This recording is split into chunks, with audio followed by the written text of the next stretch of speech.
I had Tim Foster in one of my eights in 2014. Tim Foster was doing a 2-year MBA. This guy, sort of white hair, comes up to him, says, "Hey, my name's Tim. I've done a bit of rowing. I wouldn't mind getting involved in the boat club for Summer Eights if you guys would have me." The men's captain was someone who'd learnt to row at college. Then he went, "Oh no, that's okay. I think we're sorted." And so Tim Foster's just been turned away from his college. And then at the Summer Eights dinner, he was the speaker, and he was like, "Hi, I'm Tim Foster, I'm an Olympic gold medal." And the men's captain was just like this in his seat.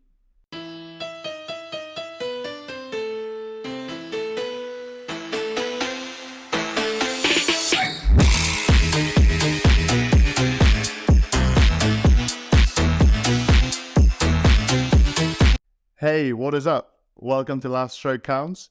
It feels like we haven't done an episode for a while, but nevertheless, the next episode is here, and we have another great guest in the house. So please welcome Rory Copus. Thank you for having me on. Well, thanks for coming, man. I think it's going to be a good one. Again, you've had a long career. You've been going almost as long as I have on this one. Again, speak a few notables. So obviously, Cox Junior World Championships, Under 23 World Championships, 2 World University gold medals in the 8, Henley Royal Regatta Temple win from 2014, senior rowing coach at Abingdon School, head men's coach at Wolfson College in Oxford, amongst a bunch of other things that you've done. So I think that alone sort of shows the pedigree of what you've been doing. I think really interesting again to have someone else who's not only Cox but also coached. Thanks for coming. Yeah, absolutely. So, I started Coxing back in 2005, I think, was my first year. Okay, yeah. Hang on, let me work this backwards. 2009 was Upper Sixth. 2007 was J16. So, yeah, 2005. Yeah. Up until that point, I'd been doing a lot of cross-country running, a lot of hockey. I was county-level hockey, sort of under 14s, under 13s, 14s, 15s. And I thought that was the direction I was going to go with my sport, because that's what my parents had both done to quite a high level. And then just one summer, they were offering like a trial Coxing course session during the sports sessions at school. And I thought, I'll run along to that and see if it's for me. Yeah. And I really quite liked it. So I didn't actually get involved with rowing until the summer term of my year 9. So J14. J14, yeah. And we just turn up on a Wednesday and everyone already knows what they're doing. I'm totally new to this. They say, okay, we're just going to pop you in this bow loader Cox quad. And I don't know how to control this. I just get pushed off the dock and I almost crash into the first 8 coming downstream doing a piece. So bow loader, to explain, is so there's 2. So most people will commonly see the Cox sitting at the back of the boat, obviously sat upright facing the strokeman. But bow loader in 4s, you literally sit in the front of the boat. Yeah. Which it's very cramped, isn't it? You're like sort of almost in a coffin shape. It's only your head out of the boat. It sort of sticks out, yeah. These guys are firing you down the river. Yeah. I can imagine as a Cox on the first session, that would freak me out. Well, because the way that the dock is aligned at Abingdon School, it's just a little bit set in from the bank. So even if you stood on the end of the dock, you can't quite see around the corner the way. And so you think it looks clear, you get pushed off, and as soon as you push off just like a few meters out from the dock, you see this 8 coming towards you. And I didn't know what to do. I didn't know how to get out of the way. I told them to reverse. And we just got out of the way. There was a little clash of blades and got shouted at, sworn at by the stroke man. The other thing that, as if starting rowing is not difficult enough, you also have to learn the new language. Like, you can't say reverse, you have to say back it down. Like, there's just all these different things that makes it really difficult. I remember when we started coaching, just sort of thinking like, it becomes so natural after a while that you're like, oh, just push the pin out against the gate, push the button against the gate or whatever, and then they just look at you like, what? And you're like, oh yeah, no, I'm talking another language. I find it, especially when I'm working with sort of 14-year-olds, 15-year-olds, where they're still new to the sport, they're still understanding it, they're learning the new terminology. You do have to sort of really break it down to layman's terms and say, okay, make it swing that way, as opposed to what you would normally say in sort of rowing parlance. Harder on stroke side. Yeah, harder on stroke. Like, use your right hand more. Yeah. And then watch them like completely not have an idea which Figure it out. which is right. Yeah, like when they're boating, like, okay, if you're on stroke side, put your hand up. And then like 2 people put their hand up. You're Like, we're halfway there. Okay. I think we need to make a list of all the different sports that people who we've had on did first, because we've talked about this before. But obviously, you start rowing late for most people in year 9, so like interesting that for you is hockey. And then in terms of like transferring from a sport into like coxing, where you're more sort of, we've talked about it again before, you're almost sort of half coach. Like for you liked taking that role on, and as opposed to the other sports that you've done. Yeah, I mean, I'd gone from being a very active athlete to a passive athlete. Yeah. That is essentially what coxing is. Yeah. But and I'll get into the heart rate thing in a little bit, because that was quite interesting. But I enjoyed exercising. I enjoyed being out there and doing stuff. And so obviously being sat down for most of the time of a piece of sport or an exercise session, you feel like very itchy, like you want to do something. So I actually, from about 15 years old, I started getting on the ergo and doing the sessions with the rowers. Yeah. So that I was both getting that element of the fitness that I wanted out of it, but also that I was learning the rowing stroke, that I was showing the guys that I was as committed as they were, and it definitely helped build a good bond with the rowers. Yeah, I think that's so important. We had a question when we did our Q&A. Someone said, how can, as a cox, can I stand out? And I think that's one thing we said was like, be involved. Like, just because you're not needed for a session because it's a land session, like I think it's awesome to stay involved. And like you said, like that's a great way to say it. Like a passive athlete, you are still an athlete. You are like weight managed. You are going to need to be fit. Like you said, your heart rate is going to be mad. I can imagine like after the end of a big race as a cox, like getting out of the boat, you'd want to like go and do something. Like, as a rower, you get all this excitement, but then you get to like go and blow it all out. But I guess as a cox, in the same way, you scream and shout and blow it out that way. Well, when I raced at Henley in 2019, there was a Brooks athlete. She was doing her degree on heart rate variability of coxes and how that relates to rowers. Okay. And so there were a number of coxes from different clubs, different levels, that she got to wear heart rate monitors for quite big races. Yeah. And she asked me to wear it for the semi-final I raced with Leander against the Dutch under-23s. And the profile of my heart rate almost follows exactly what went on in the race. Yeah. There was like an initial spike. It calmed down a little bit, but just as we weren't quite edging out how we wanted to, in fact, went down, then the heart rate started to come up. There's a little bit of a dip. And then just as the race doesn't seem to be going our way, your heart rate starts to go up because you're trying to incentivize. Decision to be made. Yeah. Yeah. And, I hit 198 beats per minute in that race. Okay, wow. And I held that for about 3.5, 4 minutes. That's max. That's max. Well, my max heart rate is about 214. Yeah. So what's interesting is that the rowers, their heart rates come up because of exertion, but coxes are riding just an adrenaline wave for 6 minutes, and the same thing happens to them heart rate wise. So you almost at the end have the same like come down feeling. Well, that's one of the reasons why the coxes are the ones who just kick off the most, because that's the only way that you have a release from the adrenaline if you cross the line and you're in a winning position. So you're just like, yeah. And then you steadily come down and you just go, at the end of a race. It's a very unique position from any sports, the coxing, isn't it? You're half athlete, half coach. You're in charge of everything.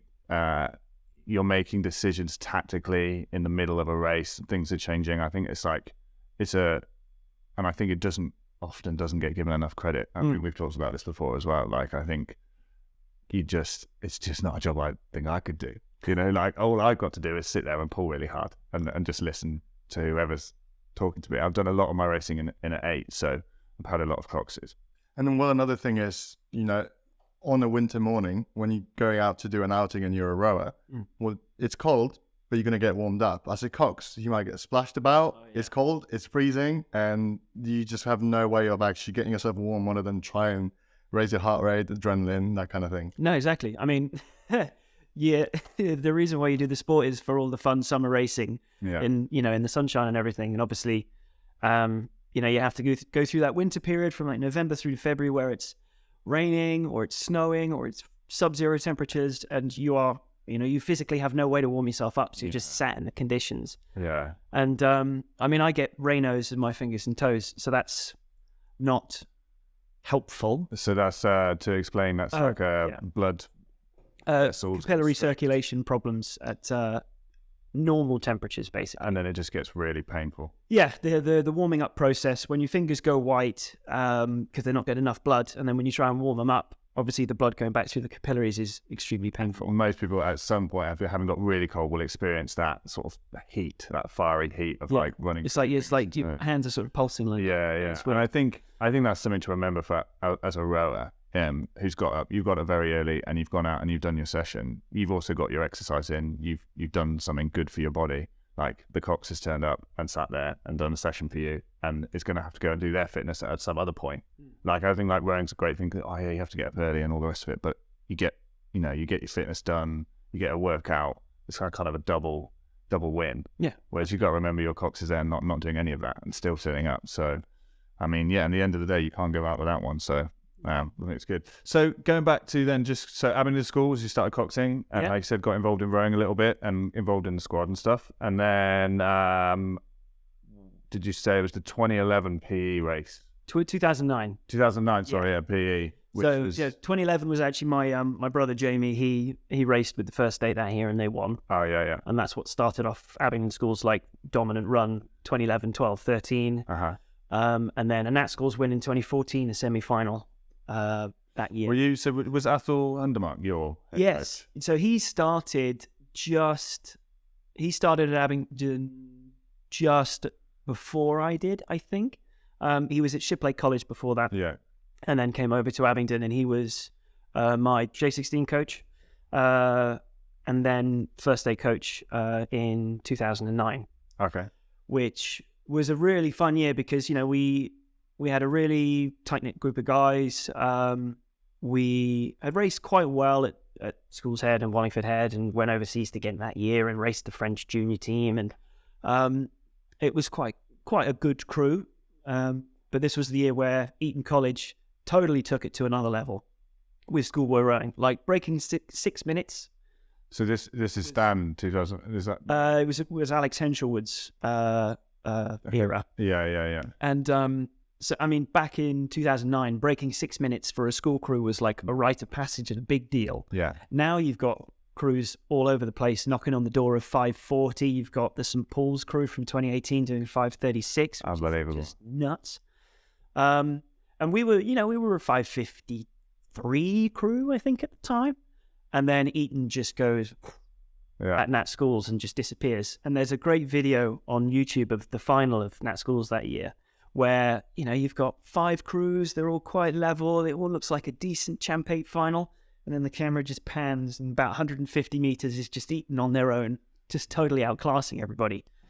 And then we made it to the final of Henley that year, and once again, met Eton, lost to them.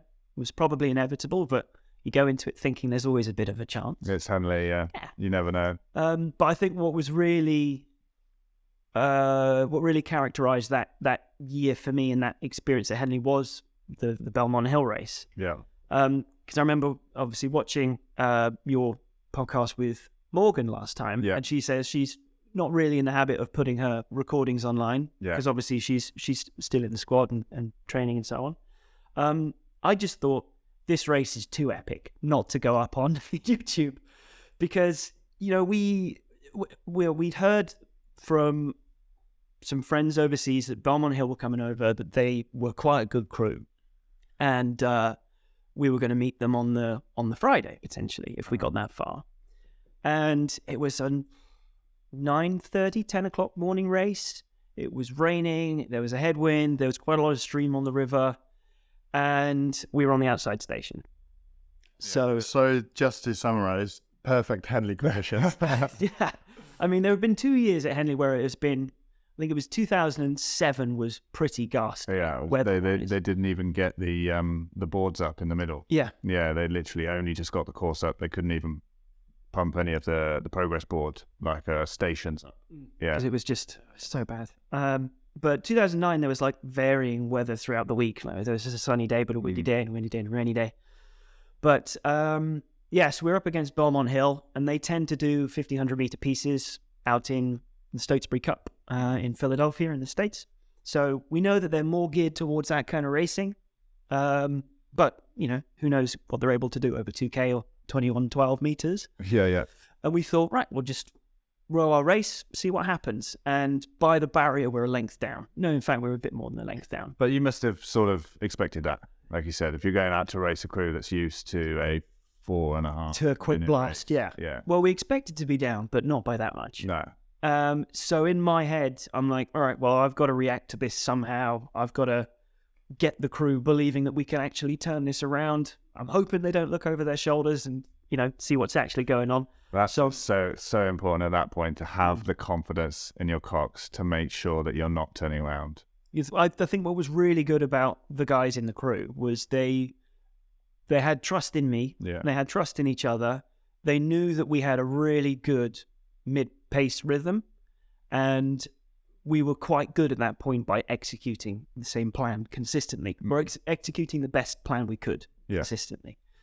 So I just said, right, we're just going to put in a huge shift through the middle. And they didn't really stretch out further than that length. We get to Forley and we start moving. So Forley is about, halfway, would you say? Yeah, Forley's around about halfway marker. It's normally opposite the Redgrave bar, which is set up, if you know where that is. The barrier is 636.3 meters up the course. This is the Cox. Which is basically where the course, obviously it's got the wooden booms that sort of contains the racing either side. And the barrier is almost exactly where the bank starts to drift away and the course shifts into the middle of the river. And then Forley is 1,042 or 1,024 meters, one of those, up the course. And then obviously you have the remaining 1,060, 1,070 odd meters left. So I've raced at Henley twice, but I'm still learning because I had no idea about all those markers. Like I remember our coach always just telling us before the races, don't worry about the Henley markers, like the quarter mile, half mile. Let's just go off, Yeah, because we train there, yeah. So with Leander, you have like the 500 to 1K and the 1,500 marker, which we'll train off. So we usually use them, so not as bothered. I remember that first year, my 2008, like 2 weeks before Henley, my coach was like, right, we need to learn the barriers and stuff now. And everyone was like, what? Like what? No? Oh, I don't know where they are. And he's like, okay, no, scrap that. Let's just do what we do. So the crew didn't like stretch out over a length, essentially? Not really. I mean, they maybe got a bit of clear water, but obviously from the Cox's perspective, it might have been clear water. You can't really tell. It's about a length. That's an interesting thing because, again, like teaching Coxes how to Cox, one of the things that they always struggle with is knowing where the distance is. Is there a way that you figure that out, or just over time you kind of have to learn? Over time you just kind of learn, but also you look at where the stroke man or the stern of the boat is that you're against, and then you sort of try and draw a horizontal line across to somewhere in your crew, and you sort of figure it out like that. But over time and the more experience you get, you sort of know that's about a length, that's about 2 lengths. But so we just started to get contact with them around about Forley. And as we're coming past Upper Thames Rowing Club and the Humpback Bridge, we're starting to get last 500 level. And we had a quite an effective sort of sprint sequence. Did you put it in early or just stick with the plan? We chucked it in. It chucked in a tenner early. You got it at Henley. So we started the start sequence around about 650 out. Which into a headwind is quite ambitious. But we were sort of at the point where they were starting to falter a little bit. We needed to sort of create a momentum shift in our favour. And that's how we sort of broke through and then just went from a bow ball up or a canvas up to a length by the end. Which, when you're on the Bucks station on the right-hand side of the course, is not normally the best bit for you in the closing stages. So the fact that we were still able to move away says how much momentum we actually generated by that point. And, we had Athel Hondermark was coaching the first day. We also had Peter Haining working with us as well. He was working with me quite closely to sort of, obviously, this sort of psychological element in terms of how do I handle the pressure? How do I handle changing the plan depending on what's going on? Because Henley is a totally different beast to side-by-side racing. Yeah. Um, He is the king of psychological. There's stories you will have heard from Hayden, and you don't know this guy. Ex-GB lightweight athlete at a certain point, and I mean, God knows which story is true, but I've heard ones that vary all from him shaving his entire body to see how much extra weight he could lose, including his head and everything. And then the other one being that he went to was it Ireland to stay with one of his competitors' mums. And slept in his bed. Yeah. Like that's what I heard too. Turned up at her house and was like, "Oh, hey, so and so said I could come and stay. He's away on training camp." And his mum was, I don't know if it's true, but this is as if it's not, it's such a good story. Yeah, and goes and stays in his bed for a few days, and then doesn't let him know. Maybe tells her, don't mention it to him or whatever. And then on the start line of Worlds, just looks over to us, "Oh, how's it going? How's your mum? Say hi." I went to stay with her a couple of weeks ago, just to get in their head. Wow. But then I've also heard it. I've heard it expanded to he went there. He took all the bolts out of his bed, so that when the guy came back, his bed would collapse. And then on the start line, had the bolts and showed them to him. That bit cannot be true. No, it can't. But it's quite funny to see how a legend. The story gets refined. Yeah. Someone's been watching The Office. Yeah, but so he's quite renowned to be the guy who can get in people's heads. So what a person to work with. I know. Well, he was. I think it was early thousands. Or mid thousands. He was working with Oxford Brookes University. Yeah. And apparently they needed a sub for one of the eights. It might have been the first eight. I don't know. But there is a photo of him up in the gym at Oxford Brookes, where the rumor is he got pulled in to row in this crew, and he was like, okay, and he turns up on race day with his own Mac on.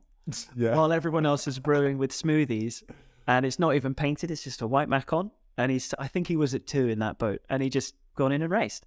Right. The man is a legend. Yeah. So what would you say makes Henley different from other types of side-by-side racing? The funny thing is, someone asked me, how do you rank the crews when you get to how do you work out what the ranking is? Because it's not there's not a direct comparison of, we've got a 6-lane race or an 8-lane race, and the order you finish in is your ranking. Because with Henley, that's where everybody's peaking. They might not have peaked for Schools Head or Nat Schools or Bucks or Marlow Regatta or whatever. That's the race they're trying to get it all right.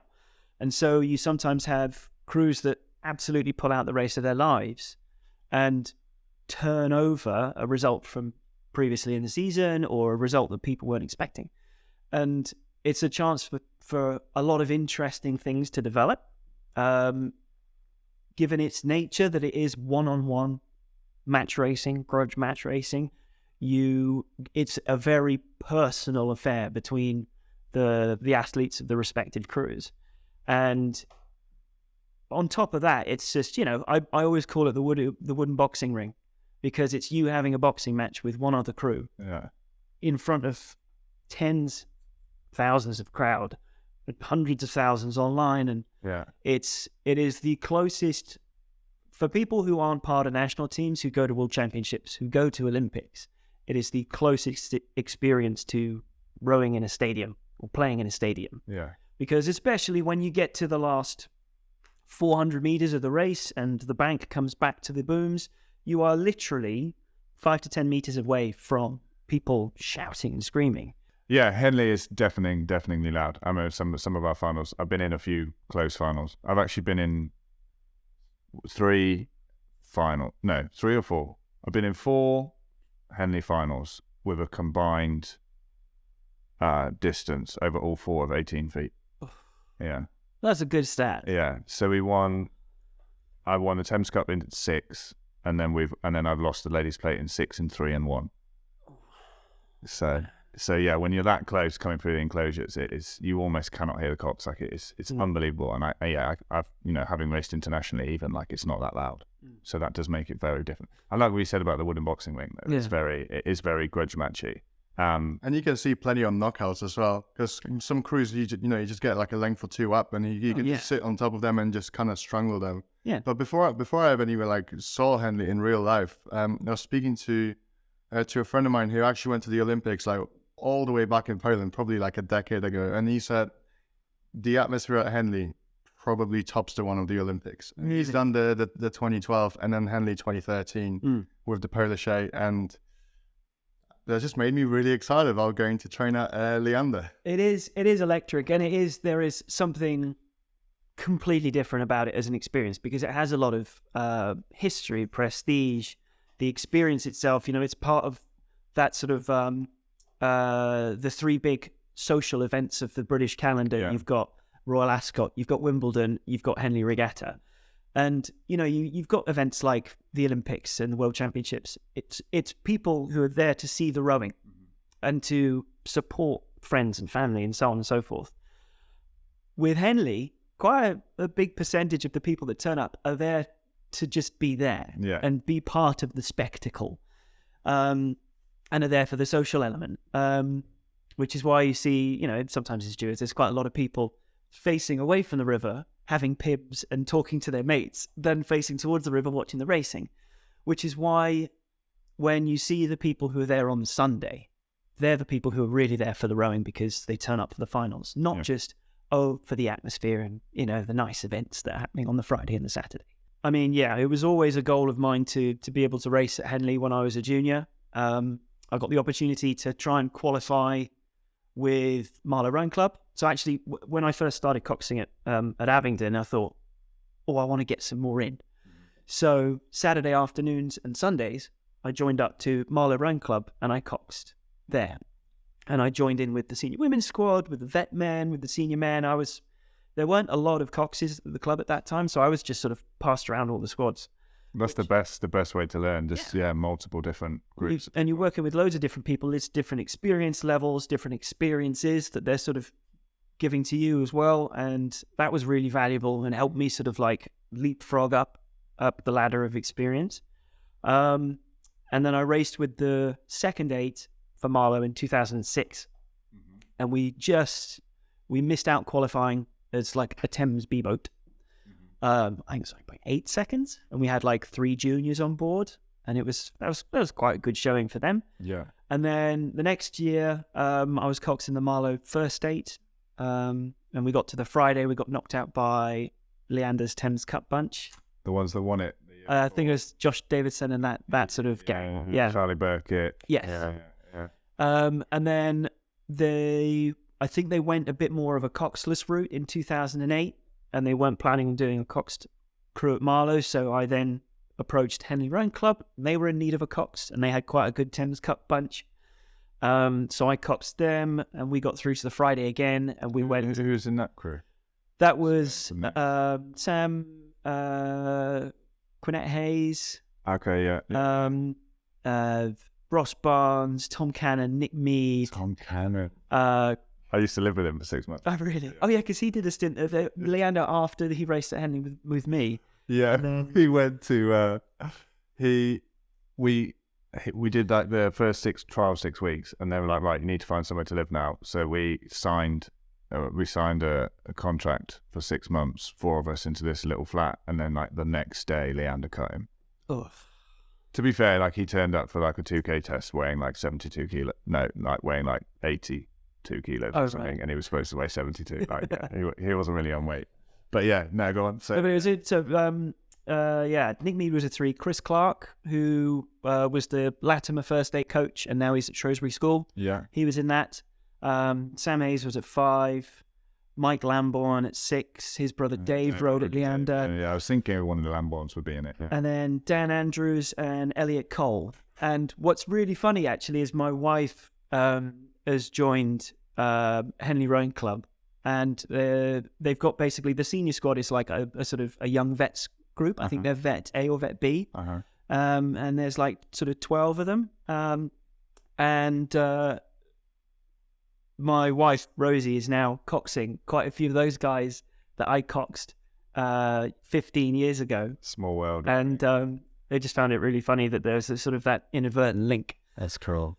But yeah, and then 2009 made the final. 2010, I had the pleasure of going out on the second race of the regatta. So 2009 was the Belmont Hill race. That was Belmont Hill. So what happened at the end? I think we missed the last 300 meters. Last 300 meters we got through them and ended up by a length. Okay, so you ended up winning, and that was Throw them down. that was like a semi or That was quarterfinal. That was on a Friday. okay. So you made the final that year. Yeah. We had a semi-final against Brunswick School on the Saturday, and we were pretty shot from the day before. So we sort of got up to like 3/4 of a length and just tried to sit there without killing ourselves, and then got through to the final. And then it was just a massive headwind against Eton. They were on the Bucks station. We were on the Berkshire station. They got about 3/4 of a length up, and it was a cross headwind. So we were just sat in their wind shadow up until about the barrier. Yeah. They then did a push. And as soon as they cleared, we got clattered by this crosswind, almost hit the booms. And I was skirting with about 1.5 foot worth of space the whole way up because of how much crosswind there was. Yeah. And we had a good race, and we just weren't quick enough. That Eton crew they did a 5:46 that year at Wallingford Regatta, which was just another level from what everyone else was doing. Yeah, that's crazy. Where junior sport in general has gone. Yeah, unbelievable. Well, the standard just keeps going up and up and up, and especially with Abingdon, you got some people like Digby who started to break world records when they were, I think world records when he was at Abingdon. I'm pretty sure it was either his 5K or his 30-minute or something like that. Something disgusting. I think he's done both, but he definitely got the 5K because I remember we were servicing the Ergo, so I went in and took a photo of the screen because he'd done it on a Rogue service rowing machine, which I thought was quite cool. Good branding. We got that one. I've also Tom George did his 5K world record on when he was in lockdown. Yeah, in Cambridge. So yeah, there's a few. We've got a few world records on the eggs that we've serviced, which is quite cool. Yeah, big names, but also just I guess in terms of sport in general is things like being at school and having talked about nutrition and physio and physiology and like just the way it's going.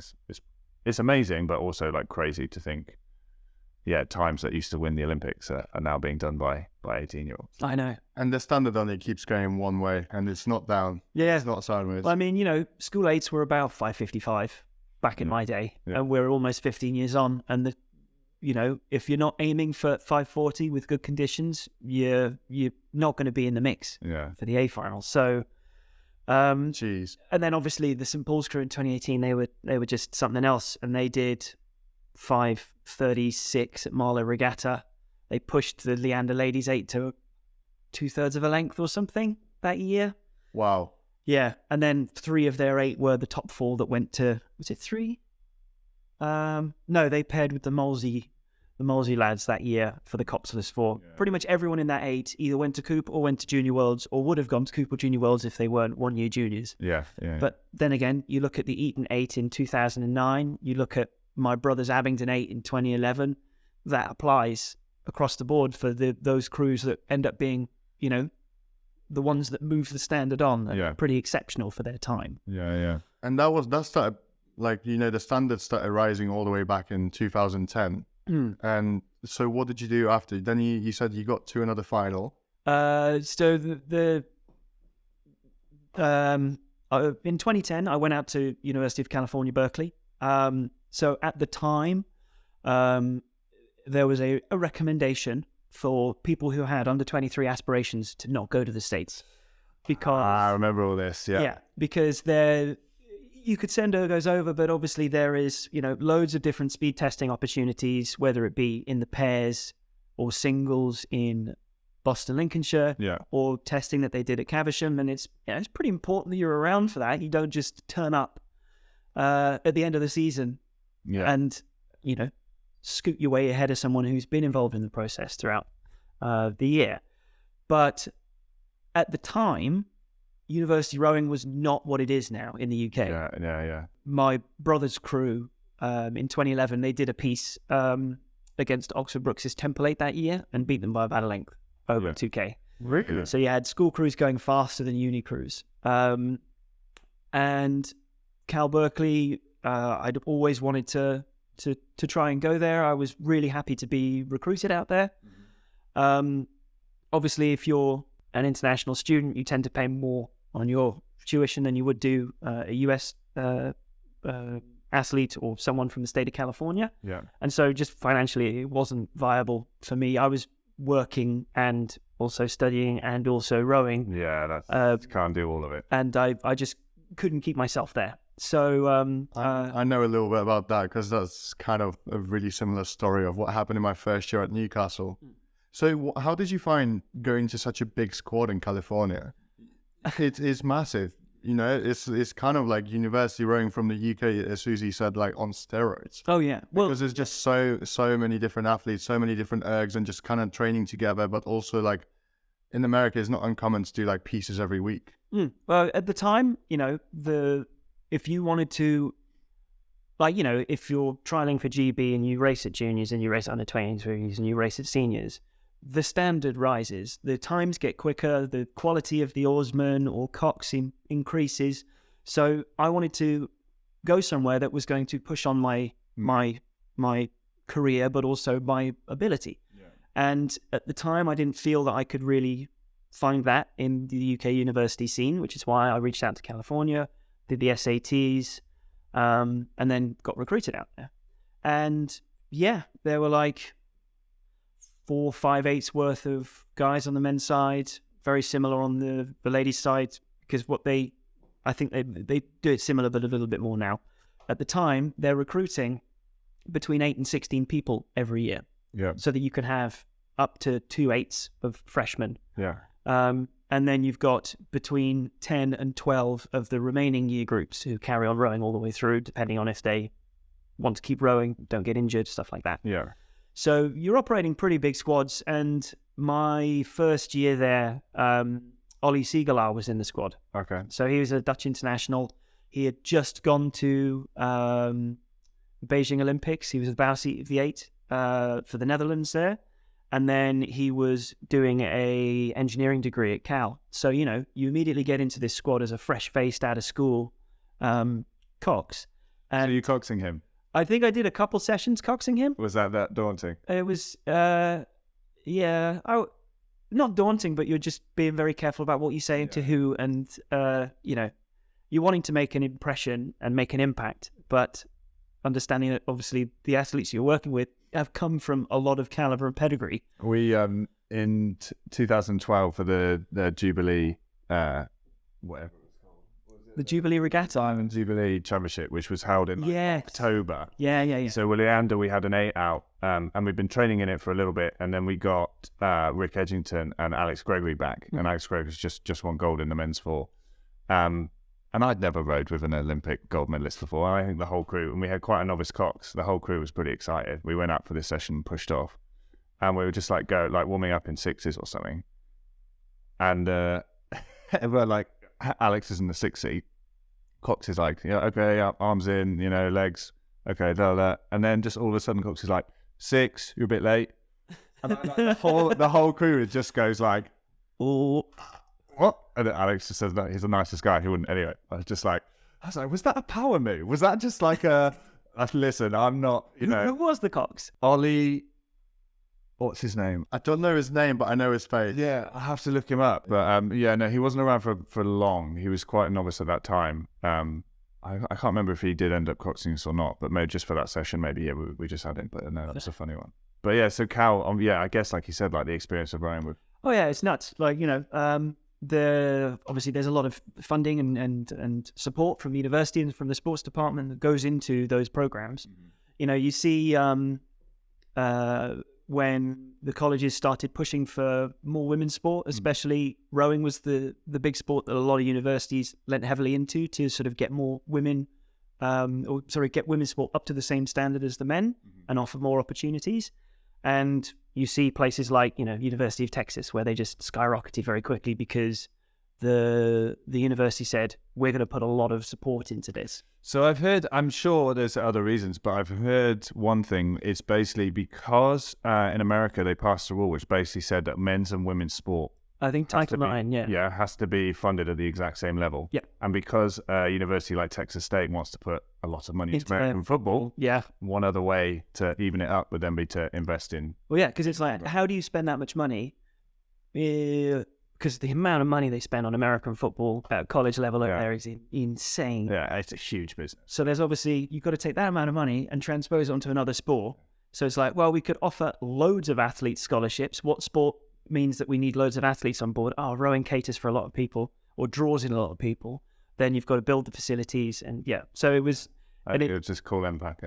One of each, please. I think everything you've got. Well, I think UT are a Hudson exclusive college.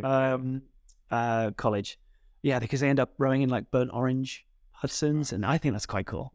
It's my a friend of mine went to University of Texas, my god sister, and she was there back when they were winning the national championship with I can't remember the name of the quarterback, but yeah, it was like 2007-8. UT were top of the college scene in football. Yeah, I rode with a few guys at Leander. I rode with back when I was sort of under 23, 08, 09. This was sort of the time when GB were sort of getting a bit worried. They were losing a lot of their under 24 athletes to America, and they opened it up to sort of let them come back in. Some of the, if you had proved yourself in that system, you could come back in at the last minute, jump in the under 23 team. There was still seat racing, like people learn their places and stuff. But at that time, like you said, like university rowing wasn't really at that standard. It was sort of the Brookes lull. They'd had that previous big, and they had a bit of a lull. It was almost like Durham was coming up. It was like it was Newcastle had their big shift. Yeah. They were really good from. Angelo came in 05. Yeah, so take a few years to get into it. They had a 3 or 4 year stint of winning Bucks Gold. And the last year of that was 2013. So I think it was 11, 12, 13. Yeah. Newcastle were the people to go to. Yeah, so this sort of year, was, that's when I'd say in the ladies' plate. And not to sort of like say that we were, amazing or whatever. Obviously, we didn't end up winning those events at Henley. But, the main events that we would target, Wallingford, Met, Marlow, there was really no competition there. We weren't having any hard side-by-side racing. And then Henley would come and all of a sudden, you're side-by-side with Brown or Harvard or someone. And I remember speaking to Ben Duggan, who was at Brown. He was like, basically from the start of the racing season, whatever it was, late March, April, essentially doing a 2K race every weekend, and they would do a 2K erg like every Monday. Like they'd race on a Saturday, and every Monday they'd do a 2K erg. And he was like, in our system, we do maybe a 2K 2 or 3 times a year. You get really nervous, you really want to do it. But he's like, it just kind of like kills that nerves. You just get used to being there and just sitting in it and being on it. And I think that was the advantage the American crews brought, was that they just had so much side-by-side tough racing that we hadn't had access to. Because, I sort of, in terms of the ergo thing you just mentioned about the 2K there, I do the same thing with the colleges that I've coached in the past. You take the stigma out of the big erg tests by doing them consistently. Yeah. And all it just ends up being is just a hard piece of work that you can gauge yourself one performance to the next. But I think there's too much stress or pressure put on certain moments where you absolutely need to perform. Yeah. And especially with juniors or people who've just learned to row at college level, thrusting them into that position straight away means that they don't feel comfortable, they don't feel confident, and they can't actually just do a good piece of work. And that's what's important. It doesn't have to be the absolute best piece of work right now, because you'll build on that. Yeah. I also think it's really good doing that a lot, like when people don't perform to their best, or they do it, or they feel awful but still do okay. You can learn a lot about it wasn't perfect, I didn't feel great today, maybe I was a bit tired, I still did all right. There's a lot more that you can learn from it. And if you're doing them more often, there's okay, cool, I can improve in the next 2 weeks. It's not like I have to, it's November, say I fucked up my 2K. I don't have to wait till April to do another one and then just really psych myself out for it. Mm-hmm. And I really like that, you just take the fear element out of pretty much the training, and you can just let them focus on doing the piece hard enough. And, if you did mess up, there's an opportunity to just rectify the mistakes and just kind of do better. And the more you don't have to worry about the external factors, obviously, then the more you can just focus on actually just working your hardest and just taking things on the chin, getting up and going at it again. Yeah, absolutely. Yeah. But the Cal experience was amazing. The sort of the student experience that you get while you were there, I got involved with a student drama production, and I was doing rehearsals and performances with them towards the back end of the year. That was fun. I didn't expect to get involved in that. It's a different way of learning, especially since they have a generally very broad curriculum that covers a lot of different topics of history, American history, and break back down of the sciences to build up again. And then you start picking your major and you specialize. And then, you know, the boathouse down on the estuary, which is fantastic. You know, we rowed out to Alcatraz Island and back under the Bay Bridge, which was a fantastic experience. Did you give anyone any stray lifts? No. No. But it was a surprisingly flat day when we did that. When we rowed out, we took out, I think it was 4 8s. I think the varsity 8 were doing something separate, and it was like JV down through to freshmen who rowed out to Alcatraz and back. And then the Briones Reservoir, where they train, is an incredible piece of water. Basically, it's like an L-shaped dogleg, and always one of the straights will be either tailwind or sheltered. So you just find the straight you want to work on. Nice. Just the university as a whole, the experience was, I wouldn't change it for the world. It's sad that I wasn't able to spend all 4 years there. But if I had, I wouldn't have come back to Oxford Brookes, and I wouldn't have been part of Brookes starting to really gain momentum, which is now what we're seeing with these crews going out. You know, complete filling up the Ghent A final. Unbelievable. Yeah. With 6 8s. And then, video. you know, you've got 8s going 5:27, 5:30, 5:29. And there is just a pipeline of talent coming out of Oxford Brookes right now. Ghent's not nice to row at. No, it's so not. bouncy. It's like you're in a washing machine. Yeah, it's that's impressive. I've had some real humdingers with Brookes again. They I think it suits their style of Well, just get in and go. You were in the race. We beat you in 2014 because you had George Rossiter, Matt Rossiter, Tim Clark, Tom Ford. Yeah, so we went. So I was really gutted with that because we went in 2008. We went to Ghent and we messed up the final and we lost to Brookes.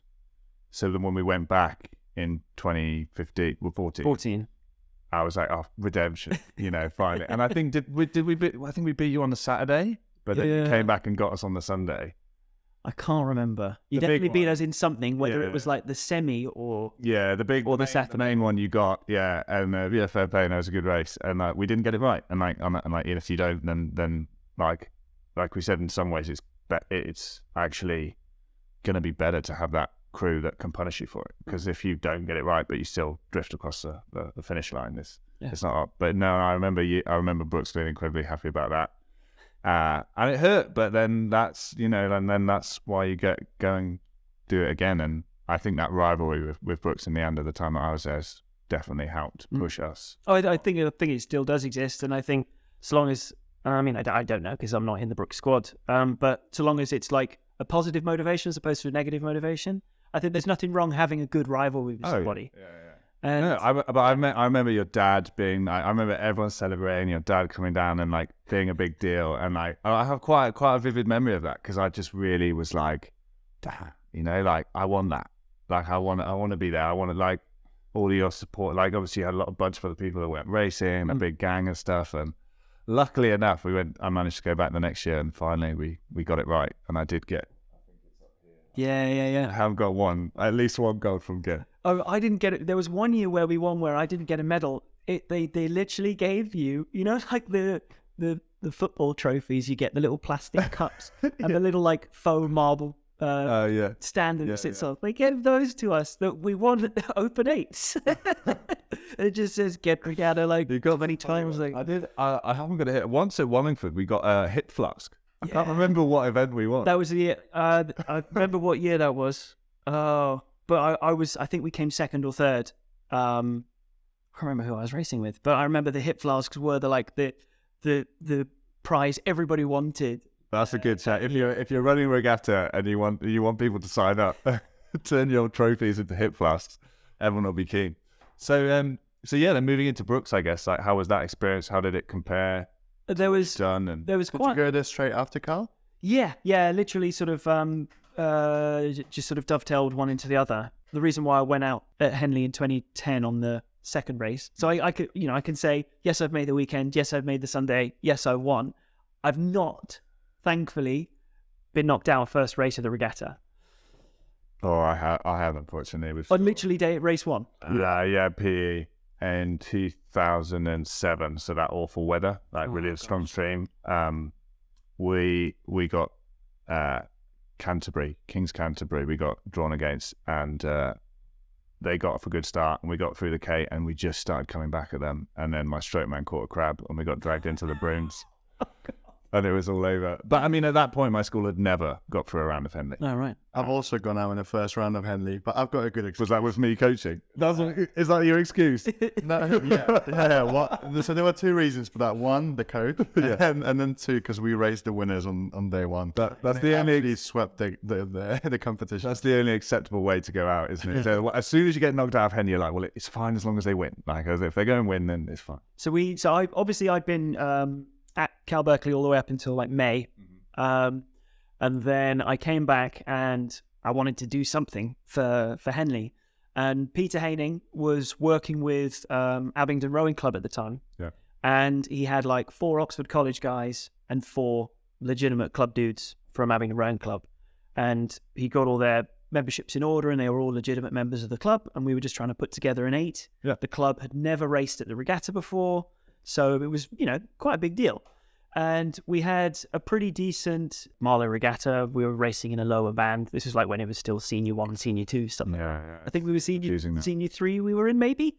And we had a decent race. And then this is when Marlow was still the 2-day event. Yeah. And on the Sunday, they did the 1Ks. And so we did some 1Ks on Sunday as well. And we then raced at Reading Amateur, which was enough to pre-qualify us. So Abingdon Rowing Club is now pre-qualified for the Thames Cup in 2010. And the draw comes out, and we're up against Molesey B. Yeah. And we're like, that's probably not great. But we'll see what time the timetable comes out. And it was 9:35 on day one, on the Wednesday. Yeah. And we maybe sat level with them for like 20 strokes, and then we're gone. And so Happens. I've not been knocked out on day one of the regatta, but obviously there is a brand new crew. There's a very special accolade for the crew that got knocked out on the first race of the Tuesday, given that the regatta is now a 6-day event. Right, yeah. And will go down infamously in history. Oh, at least on the one hand, it gives you a rare opportunity to enjoy the event, which you often don't. So, yeah, swings and roundabouts, I guess, and come back for the next one. So Brookes, you were there for how many years? 4 years. Yeah. So 2011, 12, 13, 14, and then I was just finishing off a couple modules in 2015. Yeah. To finish off my degree. So culminating in the 2014 Temple win. We only had like 16 athletes by Henley in 2011 and 2012. Mm-hmm.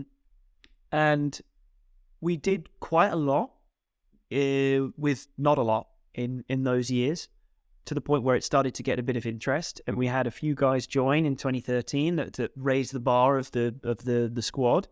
And then 2013, we ended up getting into a really good groove with the crew. We lost Bucks because we weren't racing with our full-time lineup or eventual lineup for Henley to Newcastle. And by the time we came to Henley, I think we were probably the second or third quickest crew in the event. And we lost to the eventual winners, Lacher, on the Friday, in what was the fastest time and the closest race. Yeah. So I would like to say that we lost the final on the Friday. I'm sure some good friends of mine from the Newcastle crew that year would be like, nah, we were the guys. But it was definitely close. But what was interesting was from that crew, we had 7 returners, I think. Okay. 1, 2, 3, 4... 5, 6, 7 returners. And then we had some more guys join with, talent, and created even more depth and competition. My brother being one, he joined us in 2014. He's all right. He's not bad. He's okay. And, that just moved on the standard even more. Was this also sort of the time that they started, obviously not for the Temple, but Taurus kind of started retaining Brookes athletes a little bit? Yeah, and this would have also been, that's the point when the squad started growing. Yeah, 2013, well, we had a couple Taurus Coxed 4s that raced in 2012. Mm-hmm. We had one that raced in 2013 that actually won the Brit that year. Or was that 2014? I think it was 2013. And then, it started becoming more of a sort of culture of, if you want to keep rowing at a high performance level, you stick around. Yeah. And people row under the banner of Taurus. or under the banner of Brookes, but just in the non-student events. Yeah. Because it is an open club. Yeah. And, that just meant the squad was constantly expanding.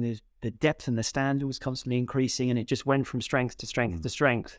And that's where they've found themselves now, where they've just got loads of people wanting to get involved. Yeah. To the point where they're having to draw a line of who they can accept into the squad based on their pedigree or their erg scores. Yeah. And there being a ton of competition to just get in the third eight. Yeah. Not even to get in the first eight. And they've got 7 men's eights, 4 or 5 women's eights, something like that. There's numbers. A ton of numbers. But it was nice to have sort of been at the start of that, right as it was starting to gain traction and momentum. The 2014 final, I've popped that on YouTube as well. I mean, which apparently, I you used to watch that race when I first came to England. Before every Saturday we'd do pieces at Leander. The entire club would do pieces, and every morning I'd wake up, I'd eat my cereal, and I'd just watch that race, and I would just hype myself up because just the coxing in that is just great. All the calls, and I just live for the adrenaline from rowing. Just getting goosebumps and your electric hair standing up, that kind of thing. And obviously at the time I had no idea Brookes was, or who Brown was, or what even Henley Regatta was, because I was just so oblivious to any other rowing outside of Poland. So I didn't even understand what I was watching, but I was just there for the energy. The energy was just great. The hype was real. Yeah, basically, yeah. Well, my 2009 race recording was just loads of passion. I mean, I wouldn't think, looking back at it, breaking it down, analysing it, I'm I wouldn't say I was particularly happy with how I coxed, but it was what the race needed at the time, and it needed just a ton of raw,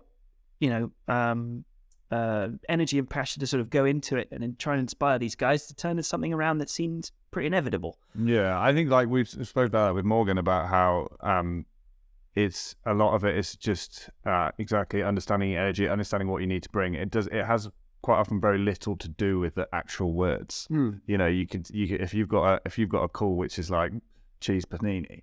If everyone knows what that means, the words are irrelevant. Plus, if you know the coxing rhythm, you can pretty much make anything into a rowing call. Yeah. Stand up and drive. I don't know. I'm just the rhythm. And you just learn that. That's another thing you try when you're trying to teach. Yeah, the coxing speak. Yeah. Just where it's not tick tock. It's da da da da, a wave sort of thing, or sinusoidal almost.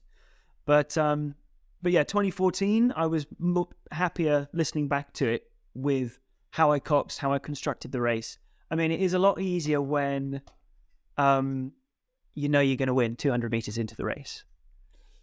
Yeah, but I mean, it's like you said, it's still Henley. There's still booms. There's still stream. There's a lot to think about. Because 2009 was very reactionary to what was going on around and with the other crew. And 2014, we had a plan. We had a really good executed race plan. We got out the blocks at 52. Wow. Because we were there was a lot of sort of demons to bury for the guys in that crew. I'd got to a final and lost it. The bow seat Callum Jones, he'd been in 3 Teddy's first eights and had lost, as in St Edward's School, and had lost, I think, 2 finals. Yeah. So he'd got to the finals and lost. And we're in another final again, and he was so amped, to the point he was so emotional about what he was about to go and do. And some of the guys in that crew had raced what we perceived to be the final the year before and lost that. So we had something to prove, and we were clear water by 2:50 in on Brown. So by the end of the island, essentially. Yeah, a little bit further, almost a quarter mile. Amazing. Yeah. Amazing to be at, like you said, just go out, put it all out there and show. Well, I was coxing, and I tend to sort of have the blinkers on and look through the crew as to what's going on so I can see the blades in focus. And I tend to not look out the boat until around about 250 meters into a race, because that's when we start thinking about the step onto the river. Yeah. And that's when I start updating as to what's going on around me. And we get to almost a quarter mile. I look to my right. I look back. I realize I'd seen nothing. And I look over my shoulder, and Brown are back there. And as I turn back around, I'm going to win Henley. And It was more just keep the wheels on, Yeah. no cock-ups, and just make sure that they execute down the course and everything's fine. But you still pushed them. You weren't. Oh, You yeah. didn't go easy on them. You made them do a wind up for the finish. Yeah, you go out swinging. And Finals day. yeah. Also, who was stroking that 8? It was your brother, wasn't it? No, my brother was at 2. Oh, sorry. And it was Joel Castles who was stroking. He was an Irish rower, and then he rowed for under 23s and senior worlds for Great Britain. I thought that would be an interesting experience to, like, obviously have you coxing and have your brother in the stroke seat. That couldn't work. Yeah, no, I would not be interested in that. I mean, we've rowed in a double before, and that's fine. We've won the prestigious Oxford City Royal Regatta in the double, but I don't think there's any way we could sit opposite each other for a long campaign. I don't know. Because we're very similar, in terms of our personality. We're both very passionate, and we're both quite opinionated. And I don't think that would go down well. I mean, there was a point 2-3 weeks before Henley in that 2014 year where Jamie and the bowman Callum were very chummy, but they're also quite young in comparison to the rest and quite outspoken. And they were having an opinion over something in the bows of the boat, having an argument with me in the stern about it. And I just thought, I have had enough. And I started climbing down the boat to tell them what's what. Yes. And Bale Hatch I got to 7. And he's like, sit back down again. Stop this. Just everyone behave. We've got 2 weeks, for God's sake. And that's when the pressure's at its highest. But it's because everyone cares and they're all wanting the same thing. It's just making sure that everyone lines up and does it in the right way and doesn't row anyone up the wrong way. I love that you went for it. But I was just like, I've had it up. Oh, the bow pair have a little. They're far enough away that they can have their quite often a little chat. Yeah. And obviously they see a lot more as well. Yeah. There is an opportunity to talk a bit more about what's going on. That's so funny. I love that story. But no, it was a fun mixture. Like everyone in that crew came from very different rowing backgrounds. Like a lot of the guys, like there was James Martin Smith, who was at 7. He learned to row at Bewdley Rowing Club, which isn't the biggest rowing club in the world. And he just very small. Yeah, he just did it for like recreational, and then got into a bit of racing, and then turned up to Brookes and actually ended up being a really, really good athlete to the point where he went to under 23s for GB, and he'd never done anything juniors or anything, as in GB junior representation. Yeah. And then you've got Joel, who came from Ban Rowing Club in Ireland, did a bit for, I think he was at Coop or Junior Worlds for Ireland, and then came through the GB Under 23 stuff. And then, just, my brother, for example, he's since become a lightweight, rowed for GB at Under 23 senior level. He's since switched to the United States, and now he's trialing for the lightweight double for the United States because he's got dual passports. And it was an interesting mix of people. And, you look at who we were as individuals, who we were, heights and body shapes and types. And even the telemetry that we had was so different for everybody. Yeah. But we just found something that clicked. Yeah. And we ended up going like 5:32, 5:33 speed. So, now you've got Temple 8s that are going sub 5:30 when the weather's nice. Yeah. This is a bit of time ago. I think I'd say that's probably one of Bale Hatch's kind of one of the things he does best is bring a crew together. I had him as a coach my first 8 for under 23s in 2009, and you're only with him sort of 3 weeks, and he has the ability to pull out that little bit more out of you than you think you have, and gave us an absolute bollocking for our slow start in the heat in a way that like you almost wouldn't. There's a way that he does it that a lot of people would almost find it, a bit harsh or mean or whatever. But I think that's one of the things that he really brings, amongst obviously a bunch of other things that he does well. Being able to get crews to go together in short periods of time and get them to work and have that common goal, I think is something he does really well. So, yeah. So where did you go after Brookes, after that 2014 final? I had the 2015 year just to sort of finish off my degree. And I said to Henry I wanted to take a bit of a step back because I'd kind of done it now and I was happy with that. and there's a new cohort of people coming through, like the Morgan Bouldings, Henry Swarbricks, Harry Brightmores that were coming through, and it's like, right, it's their turn to win the Temple now because I can't do it. So I sort of took a sidestep and I coxed the PA4 at Henley that year, which was good fun. So it was the 4 guys that just missed out on being in the Temple 8, and I coxed the second 8 at Bucks. But I was sort of like in the process of signing off from rowing. And then I'd say you thought. And then they said, oh, we're creating an opening for an assistant coach. Would you like to take on that role? And I was the assistant coach at Brookes for 2 years after that. Awesome. And that sort of provided a bridge between the Oxford College rowing that I was sort of doing in the background a little bit at the time to an actual, okay, I'm working at a high performance centre as a coach on the coaching staff. This is like, potentially, am I going to go in this direction with my career?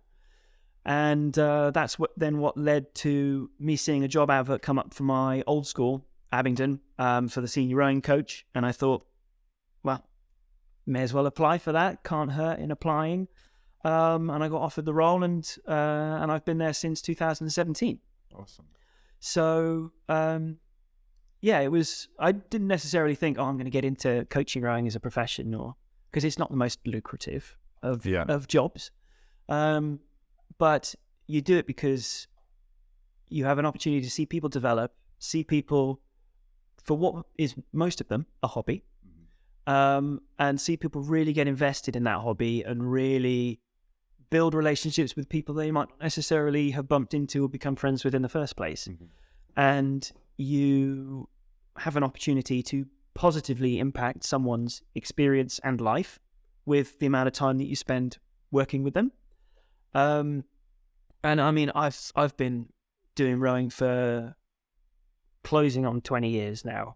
Yeah. And I've been coaching since 2011.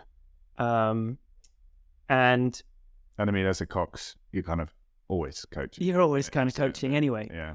So for me, it's like, I'm incredibly invested and passionate about the sport of rowing, and the ability to just try and, for someone to pick up a little bit of that and someone to then get that passion themselves and they pass it on to somebody else. I think that's the biggest positive for me about coaching. Yeah, it's so rewarding. We said the same thing. It's really rewarding to be able to, pass on knowledge to people and basically just share in this passion of yours. You know, I love rowing. These are the reasons I love rowing, and help someone fall in love with it is great. But also able to help them on their journey and use all that knowledge. Like you said, when I first finished rowing, I wasn't planning on doing any coaching either. And then it was like, I've got like 10 years of doing this sport at the highest level, and all this information is going to sit in my head and do nothing. And it seemed like quite a waste. So coaching was a great way to kind of like make something of it, make use of it. And then again, with this podcast, it's up to the next level. Hopefully we can sort of use that knowledge, not just mine, but everyone else's that we know, like you. But yeah, no, I think it is really rewarding. I think as a kid, you're like, what? Oh, why would anyone be a coach? Why do you want to teach? And then you start doing it, and you're like, this is awesome. Yeah. Like you almost feel like cheating a little bit. Like, I get paid to do this. Like, I love this. I've always said, and you hear this phrase bandied around, but like, find a job that gets you up in the morning, motivates you to go to work, that you absolutely enjoy doing, and you would happily do it for free.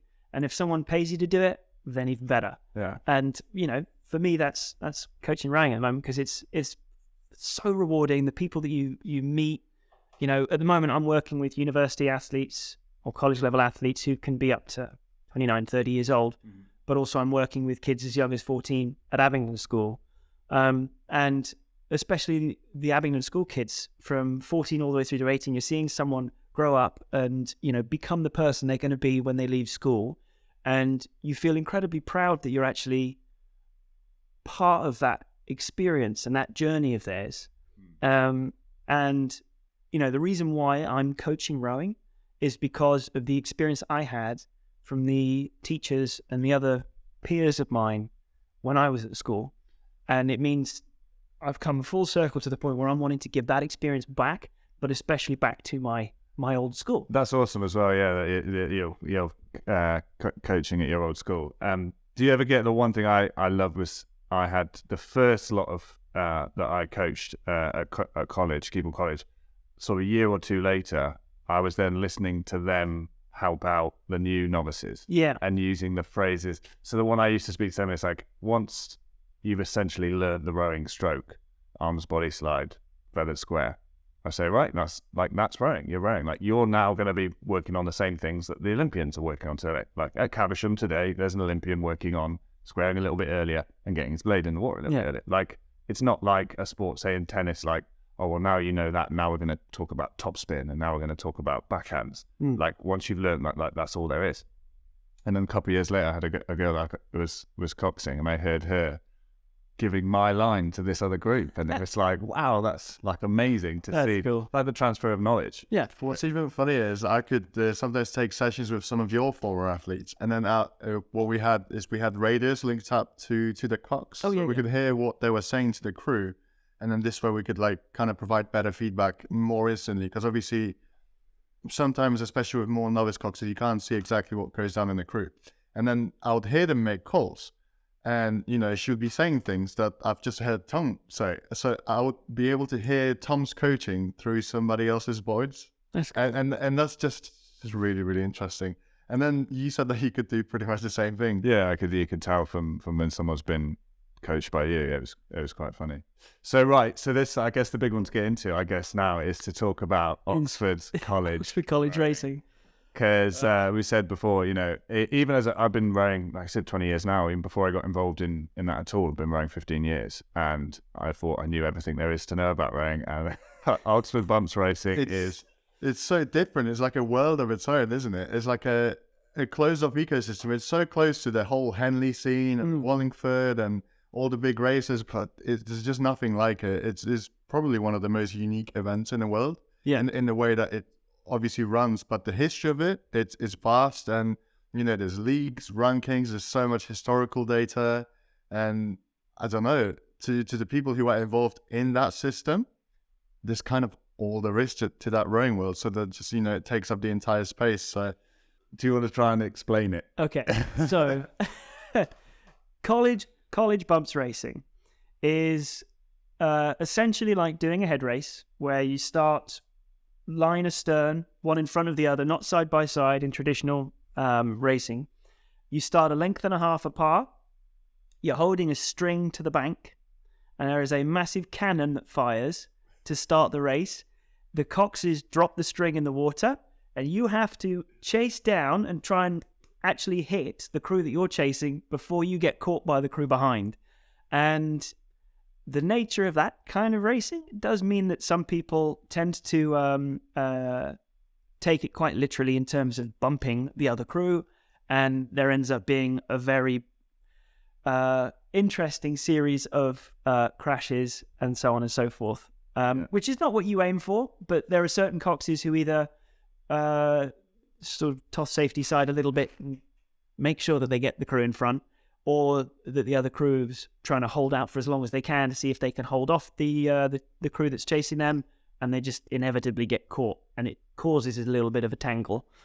On its own, so a total carnage. It's wonderful. There's, you know, you can go on YouTube and there's, I think it's a 2007 bumps crashes where there's like a 4-boat pile-up in men's Division 1, which was a bit nuts. And there's something that the Oxford University Rowing Committee are trying to change or improve upon is sensible coxing, basically. Yeah. And you seeing that you're going to be caught is inevitable. So putting the ego aside and saying, "Yep, we got caught," before any kind of clash gets into. I always sort of think it's quite funny. Like, I kind of imagine if you were in like a health and safety meeting and someone comes in and goes, "Right, I've got this idea for this great new event. We're going to race 12 eights at full speed down the river. They're going to start 2 seconds apart. They're going to try and hit into each other. Meanwhile, each boat is going to have 2 bikes following it along an open towpath, which can't be closed to the public, which technically is a bridle way. So if you happen to appear upon a horse, the horse has right of way. Yeah. So we've got 12 boats going down the river. We've got 24 bikes flying down the side. You're all trying to hit each other. Like, what does everyone think?" And he'd be like, "We're never doing this, ever, ever. This is banned. We're banning it." but it's been going since like 18. Yeah, mid 1850s. Yeah. So I mean, like literally, it's been around longer than some countries. Like it's a seriously old event. It started before the Olympics got reinstated. So one of the oldest, rowing events, and like all that, like you said, like the bumping and everyone getting kind of crazy and crashes and stuff, all just comes from like such a vast history in the event. Yeah, there's so many colleges that have people that they want to be or hadn't be, or they've been successful in the past, or I know for like Brasenose like still has like the most wins, but nothing. But it's from like since, early 1900s. Yeah, it's like 1898 is the last win. But they're still holding it. I think someone said to me, like, Brasenose was sort of winning before anyone else realised that the competition was on. They were sort of like one of the first to create the event and then go for it. But so it's absolutely mental. But then from the historic aspect of it, it is a fantastic race. And you also have like you said, you will have. There's many different divisions. Yep. So you will have from just absolute brand new novices who would have just started this year, who might have only done a tiny little bit of racing down in the bottom, all the way up to what will be the university squad athletes divided between their colleges, who are right at the top end. And the standard would say is decent. Oh yeah, definitely. Yeah. Like when you get to the winter race that happens in February is called Torpids, and that is just college level athletes, just like the people who aren't trialing the best that the college has to offer from like the grassroots people. And then Summer Eights, which happens in May, is all of the lightweights, heavyweight blues come back, join their respective colleges, and depending on how many athletes are at a respective college, you might find 4 or 5 people coming in from the blues to pad out the Torpids first 8. And this is the same on both the men's and the women's sides. And you've got 8s that are going like, potentially 550, 555 pace, which is really good. And the funny thing about bumpus racing actually is it's not just isolated to Oxford and Cambridge. Mm-hmm. A couple of the older, more traditional schools like Eton and Shrewsbury School, they have their own bumps regattas that happen in the summer. I think Eton do it in Coxtors, in old wooden Coxtors with the massive rudders on the back. Oh yeah. I'm not entirely sure how Shrewsbury do it. I think it's quite similar, but they've got bumps charts. It's like inter-house competition, and they've got charts that are painted on these massive wooden boards, these ornate boards in their boathouses, of like the houses going up and down, and it goes back to the early 1900s. And that style of racing has been around. Remember back then they weren't building 2K lakes. So it was, how can we? I think the style of racing came about by how can we try and include as many people as possible in this race, and how do we find a format that means everyone's competitive, and we can fit it on a river. That's potentially not wide enough to get more than 2 crews down. Exactly. You want it to be a competition, not just a head race. You don't want it to just like, go out, get a time, and see who wins. You want it to be a competition. For it to be more visual. I think the other thing I love about the system is, like you said, the performance you do in your year then gets carried forward to the next year. So even if you're lower down in a division or where you want to be, if you have a great year and you move up 3 or 4 places, you're contributing to the success of your college potentially years down the line. You might make a run of 3 or 4 years to get to the top. So I feel like it's much more this like team mentality of like what I do is for my college. You kind of get that sort of sense of like rowing for your college and having a good performance for your college. And I think that's really cool that you won't necessarily, in terms of Marlow or Henley or whatever, next year back to zero, it doesn't matter, nothing counts. So it's quite fun to kind of be able to like help your college along. Because you're either creating or contributing to or maintaining a legacy and a tradition. Yeah. And my dad was at Keble College back in 76, 78, I think he was. Okay. Yeah. And he raced bumps a couple of years. I think it was the 77 year. He had half the stern 4 of his college 8 was the stern 4 of the blue boat. Nice. And the stroke man was John Wiggins, who at the time, he'd been surpassed by Stanley Ludus, but at the time he was the youngest oarsman in a boat race at the time. He was stroking it, and Wiggs and my dad are good friends, and I think Wiggs is at St Edward's School now as a teacher and a rank coach. So yeah, my dad's experience was stern four of the boat race crew in his college 8, and then the rest of the crew was 2 rugby blues, a sailing blue, and a hockey blue. So it was stacked with pedigree. And so you guys coaching at Keble, when the M1 was getting up towards the top end of men's Division 1 recently, they're sort of linking back to 77, 78, when Keble were last head of the river. And that's the legacy that you're trying to repeat and you're trying to sort of add to for your college. Yeah, and then so the guy who sort of donates quite a lot of money to the club now was around in that system as well, Robin Geffen. So then you have people who are involved in it who go away and then want to come back and support their college, and you have people come down to watch the event from years ago. Who they rode in it a few years ago, or many years ago, which is awesome. Yeah, there's a lot of heritage in it, and you can see why it still exists, as mental as it is. But I do worry that you're sort of one bad crash away from having the whole thing taken away. So I think it is important to try and, like you said, try and make sure you want it to keep going. It's a pretty impossible task, to be honest, for OURCs to control that. I know. Well, at the end of the day, you hope and you do your best to make sure that the Coxes are well-versed, capable, competent, that they're very aware of the rules, that there is a preference for them to be more conservative with the contact element. Yes, it's called bump racing. You don't necessarily have to actually bump into them. And hope that people are making the smarter, safer decisions, which keeps the racing clean and fun, as opposed to dangerous. And preserves the longevity of the race. Yeah. But then what would happen to all the boatmen? They wouldn't have to run around on race days. They don't want to run around. No, that's true. So you've been doing this for over a decade at this point. So yeah, what would you say is the biggest difference between Torpids and Summer Eights? Because the events are very, very similar. They're on the same course, but they obviously are differentiated. Yeah. So the main big difference is with Torpids.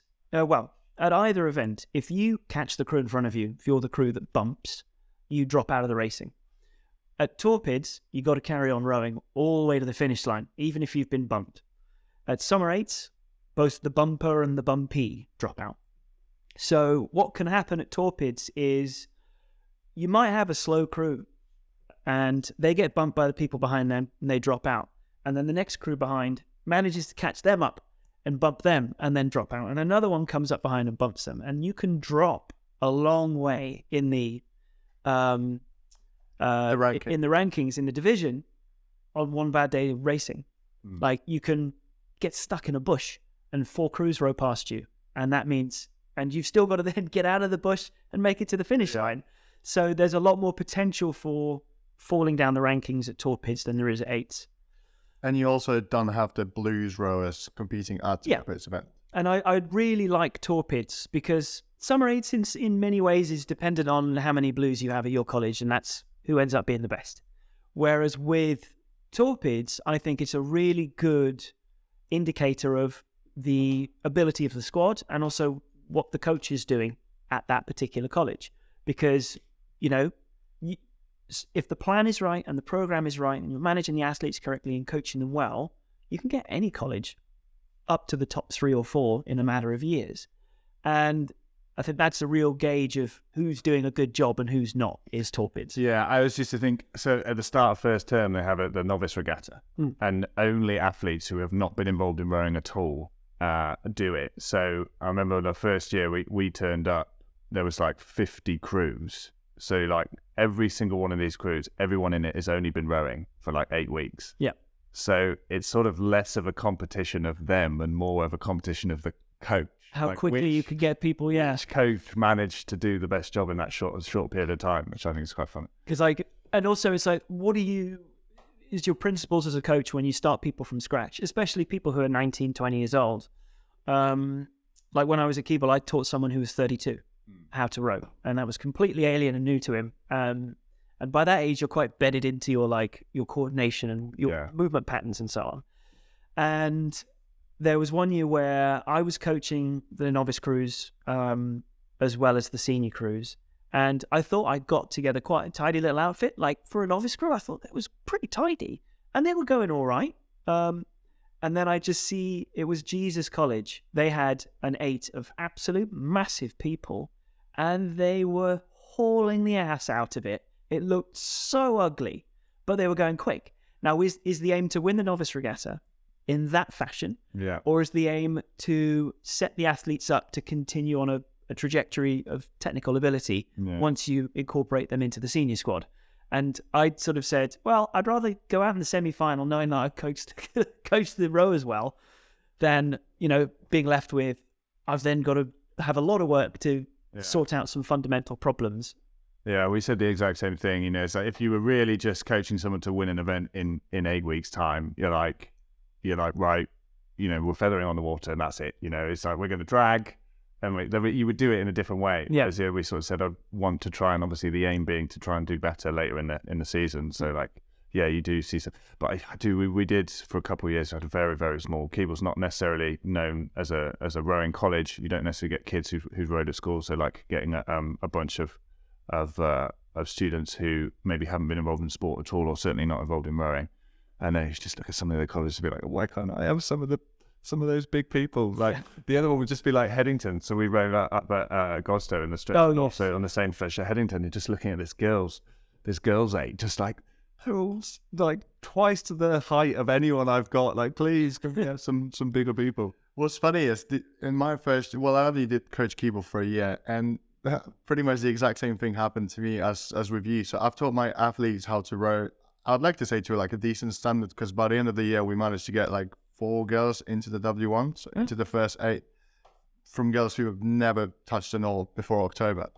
And it was actually my boys' crew. So I was coaching both the women and the novice men. And then we got to the semi-final. And then, like you said, you can get someone rowing really well technically and try and win an event or try and develop them as an athlete. And we had just a crew of absolute monsters from Christchurch just turn up and just sweep us. So I remember we did Nefties, and then there was Neftis. Yeah. I don't know how it's pronounced. No one knows how it's pronounced. the Nefritetus, whatever. And then there was a week until we could do Christchurch Regatta, but it starts on a Wednesday. And because you have to manage quite a few crews in the schedule, we only had 1 session left. So I just remember getting my boys who've lost to Christchurch at the Nefties Regatta, and I said, okay, for the Christchurch Regatta, so let's just call it Novice Regatta for simplification. I said, okay, what we're going to do is just going to throw everything out. Okay, if we come across those monsters again, we just need to throw everything at it. Because if we're going to win, I don't care if they're going to be rowing rate 30, 32, we're not settling below 40. And you can imagine for a crew of guys who've just learned how to row, trying to rate out 40 of the start and maintain that was crazy. So we just tried to throw everything at it, but I was trying to be very adamant with telling them that this isn't the actual aim of why we're rowing or why we're learning how to row. So maybe like Tom said, we would do things a little bit differently if it was the final race of the season. Mm-hmm. But obviously we didn't have that many returners that year, so the actual aim of bringing those people up was to kind of fill in our first and second boats with for Torpids and Summer Eights. So I think we had 30 or 40 novices that turned up to the squad that year, and I'm very proud of all the progress they've done. And honestly, I couldn't have wished for a better group of novices, because it was just so fun. And I really enjoyed bringing 2 guys up to the Torpids first 8, and I think one of them to the Summer Eights 8, and then half of the crew for the W1 was just novices. So no, they did amazing. And I think the racing, a lot of the crew is the same for this year. Okay. So I think it's 2 weeks or just under 2 weeks until bump starts again. So yeah, just wish them well and hope it goes all right, because they're all rowing in Div 1. So there's one thing about college rowing is it's a hell of a lot more of a spectator sport than rowing in general. Like a 2K rowing lake is not always the best to watch, but there's always going to be some carnage that you get to watch at bumps racing. So having done it for so many times and with it coming up, I was wondering any top tips?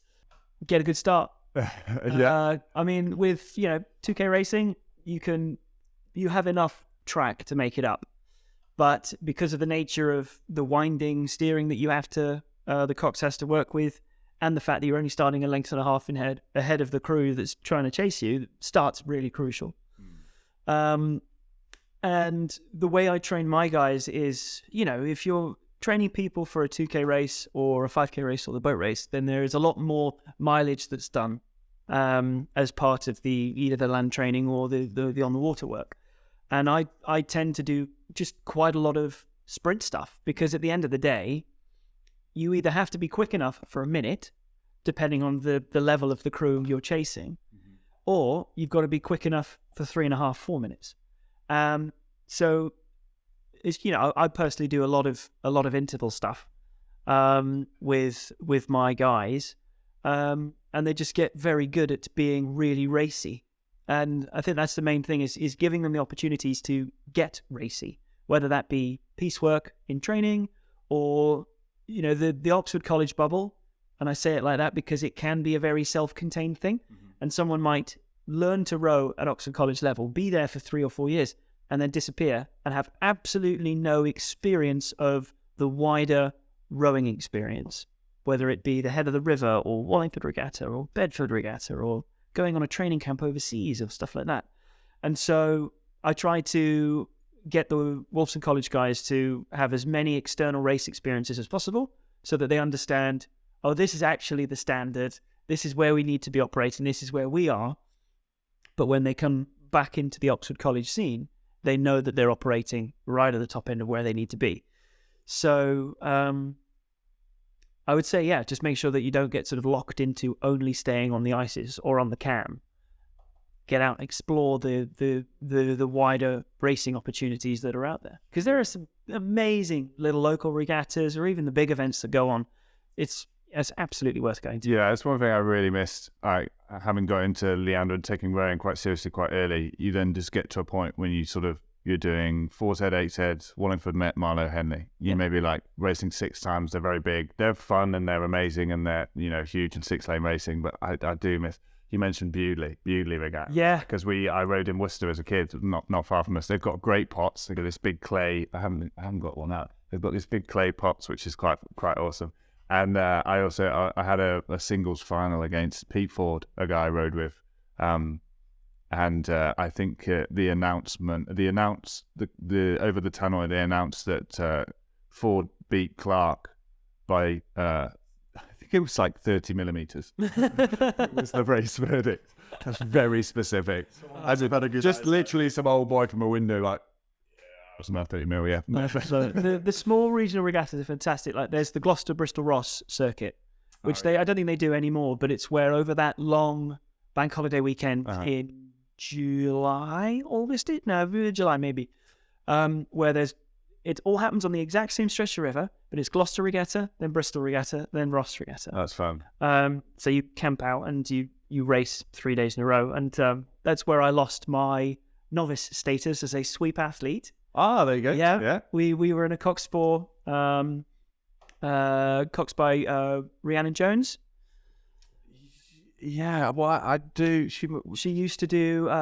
She was part of the Paralympic squad. Yes. Yeah. And she was an ex-Ross Rowing Club athlete, and she was coxing this Cox 4 that we borrowed off Bewdley Rowing Club, and we were using Ross blades, I think, and we had to put a bucket in it because the bowsiders were really powerful, and so they put me a bow on stroke side. And the race itself is a steady bend to stroke side. Oh, nice. And she had the rudder full on against me, against bow side, and we were taking this corner perfectly. And we won by half a length in the final. I lost my novice status. That's so nice, to hear clubs like sharing equipment and lending boats and stuff. It's something that you can't do as much at the high level, but like it's really fun. I remember we used to do Shrewsbury Regatta, and I just used to enter about 15 different events. It was ridiculous. And there would be a schedule for the day, but like by about lunchtime, they give up completely. And they just say, go and find who you're racing. Like Friday, go and find them and just decide, like boat together. So then you would just make sure the crews boat together, and whoever turns up at the start line, they just run that race. I have to say, I think one of my favourite regattas I've ever been to, both as an athlete and as a coach, is Bedford Amateur. I've heard people mention it as well. Bedford is just absolutely fantastic. I wasn't able to go this year, but the same thing. It's like match style racing. Is this the one that? Yeah, Keeble Just came from this weekend. Yeah, and the men and the women won. My M1 won the college band. Awesome. And I was basically just watching the results pop up live from home, and the for 14-year-olds in an octuple to turn up and be there one-on-one with another crew and get out the blocks aggressively, and you've got this lovely sweeping bend through the middle of the town. You've got the road bridge, the old brick bridge. You come underneath, and then similarly for 14-year-old kids, it feels like you're racing at Henley, because if you're on the embankment station, your blades are skimming, a meter-high concrete bank, and your parents are stood right on the edge of that bank screaming and shouting at you. And it's such a cool experience. It's like furious racing. And similarly, there's races every 2-3 minutes, and the results never come up in order of the races, because someone will boat late, or they'll get stuck at the boating pontoon and can't get on the water, or your opponents might be sitting way further down the river in the marshalling area than you think, and you're like, I don't know where my opponents are. And then you'd be like, oh wait, are we racing you guys? At Shrewsbury, we would literally, I remember we raced like a Coxus 4, turn around, spinning, come on the landing stage, and the pair is there ready. So I jump out and I jump in a pair, and then like literally do the race, come back, and it's like, it's the double, let's go. Like, then it just jumped in another boat. And you can't, like back in the day when you can just race 12 times a day or whatever, and just keep going. That was good. My second day I had a race, and they won. And they get off the water, and as they're walking the boat back over to the trailer to put it on trestles, I get a call from the Cox, who's then debriefing me about the race. And I was like, all right, great. Okay, look at the next race. What time is the next race? And I was like, oh, what time is the next race? And I go on the drawer and I click next race. And I was like, you're on in 20 minutes? You got to go now. And you just hear in the background, everyone turn around, we got to go back. And just immediately head back to the pontoon to get on the water again. Yeah. I think it's fantastic. It's good. Yeah, you see a lot of like crews also like sharing boats up bumps as well. Sometimes when, you can be like quite pressed for time, or there's like some unfortunate division timings, etc. There's sometimes a lot of also waiting around at the landing stage or watching crews try and land, and then 10 minutes later they're still trying to land. But yeah, it's a good fun level. People will come in and help you, and Cox box has died. Run to the next boat club. Has only got a Cox box. It is a really fun level, down through the middle and at the bottom. But then also there's that really serious element, and like all those athletes that row for fun in the earlier ones, so they'll generally, if you're in like Division 5, you're done by, on a Saturday, you're done by like 12, 1 o'clock. You start cracking the beers out, and then your top college crew is going to come and appear in Div 1, Div 2. 5, 6, 7. Yeah. So, and again, like that's another event where the crowds, like Saturday, unrivaled. That's Henley level. Because that was actually one of my first rowing experiences ever. Before I even started the sport, was actually my dad taking my brother and I to Summer Eights. And you come through the 1 in 1 out gate by the head of the river pub, and you walk onto Boathouse Island, and there is just, a sea of people deep sat on the bank, on the landing stages, on the balconies of the colleges, up on the roofs of the college boathouses, tons of noise. Like, I think they said the crowds tend to be like 10,000 people during 8 week. Yeah, it's massive. And it was my first experience. I was like, this is mad. And just the spectacle of the event was like, this is quite cool. I want to get involved in this. Yeah, definitely. I also found it amazing. So for those of our listeners who might not necessarily have been down to the towpath on the Isis River or down at the camp, but we're specifically talking about the Oxford Bumps race. How long is the race? Could you like walk us down through the course and just kind of how different stages of the race have its own like different niche thing or nuance thing that you need to do in order to kind of like nail it, etc. Because it's quite complex. I remember like Tom, when you first took me down to, like, we cycled past from the Iffley lock and you took me down on the course, that it was just such information overload. I couldn't even like retain half of that, but you've done it for so long. I'd be interested to hear you break it down. Yeah, well, so if you're going off at the head of the division, whether that's, top crew on the river or just the top crew in that division, your race is as short as 1,250 meters. If you're starting down at the bottom of the division, or the sandwich boat, which is how they create the crossover between the divisions, your race can be as long as 1,750, 2,000 meters. And it's all lined up on that bottom stretch of the Isis below Donington Bridge, almost up to the not the Sandford Lock, but the Iffley Lock. So it starts at Donington Bridge. Yes. And if you're Bungline 12 or the Sandwich boat, you're right down at the bottom. You've got to do a bend to bow side first, then a bend to stroke side, and then you're on the straight. The straight which the top crews are already at the top of when they start. So depending on where you start dictates how the cox then points the boat, creates the line that they want to do. Like if you're starting right down at the bottom of the division, it's better to just cut the corner as much as possible as your first port of call, and then you'll eventually catch up the crew as they're coming around the bend. And because the bank is not a perfectly straight line from a cox's perspective, there's obviously little bays. You try and shoot the straightest line you can to sort of cut those bays off while keeping your blades as close to the bank as possible. You can't necessarily follow the bank. You can, but you'll just be on the rudder the whole Stay time. along the line. And so it's against the stream. And it's against the stream too. So in Torpids, traditionally, there's normally a lot of rain around that time of year, so the stream speed is quite fast. When you get to Summer Eights, the river is just essentially flat. There's been no rain, there's no movement. So you're not having to worry about necessarily your position on the river as much in Summer Eights, because there's not that much of a difference between in the middle of the stream and out of the stream, because there's no flow. Okay. And then as you come under Donington Bridge, you start turning to stroke side, so turning to the cox's left, and there is a concrete wall instead of a forgiving grass bank or muddy bank. So coxes tend to steer this line really tight so that they don't get pulled out into the middle of the stream and the boat slows down. But obviously the trade-off is how close do you get, and do you risk actually connecting with the wall? So, I've had a lot of conversations with the coxes that I worked with about, okay, how close are we going to shave it, and make it clear to the athletes that if you think you're going to hit the wall, pull bloody harder so you don't hit the wall. Because a lot of athletes will, they'll be rowing along, they'll look out the corner of their eye, see their blade is about to connect with the wall and go light, which then means the boat steers even more into that direction. So it's a lot of faith and communication between the athletes and the cox. And then you come into the gut, which is basically a narrow squeeze on the river. Is that why it's called that? It's potentially. The gut is sort of an infamously scary part of it. Yeah. It is a cemetery. It is a bit narrow and just quite difficult to get a line through. Yeah, and if there's a lot of stream, normally at Torpids, as you try and turn left into the gut, the river speed is actually going to push you more out into the center of the river. So if you're going at top speed, a lot of coxes find themselves on the wrong side of the bank and hit the bank.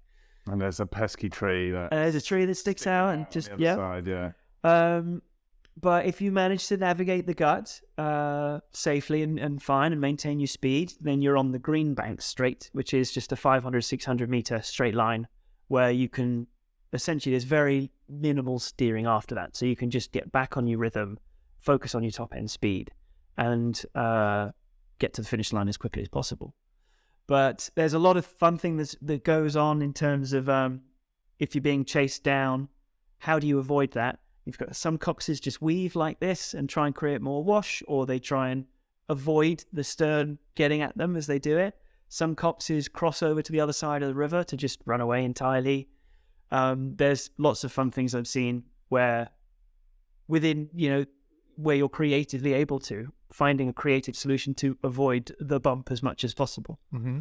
So you come out of the gut and then you get onto the green banks. You go past long bridges, which is two sort of like humping bridges that take you onto the straight. Mm-hmm. And then the green banks is about 500-600 meters. And then it's Boathouse Island. Yeah. The thing with bumps is that you have to kind of like jump from one end of the river to the other and sort of avoid the stream. So you kind of like on the different side of the bank when you come out of the gut. Then when you go onto greenbanks, and then for Boathouse Island, you kind of have to switch over. So when do you do that? So the crossover point is essentially right at the end of the greenbank stretch, just before you get to the little entrance of the Charwell River. And basically it's like, what's the trade-off? What's the lesser of two evils? Do I stay on the north side of the river, the town side of the river, which is actually on the outside of a bend?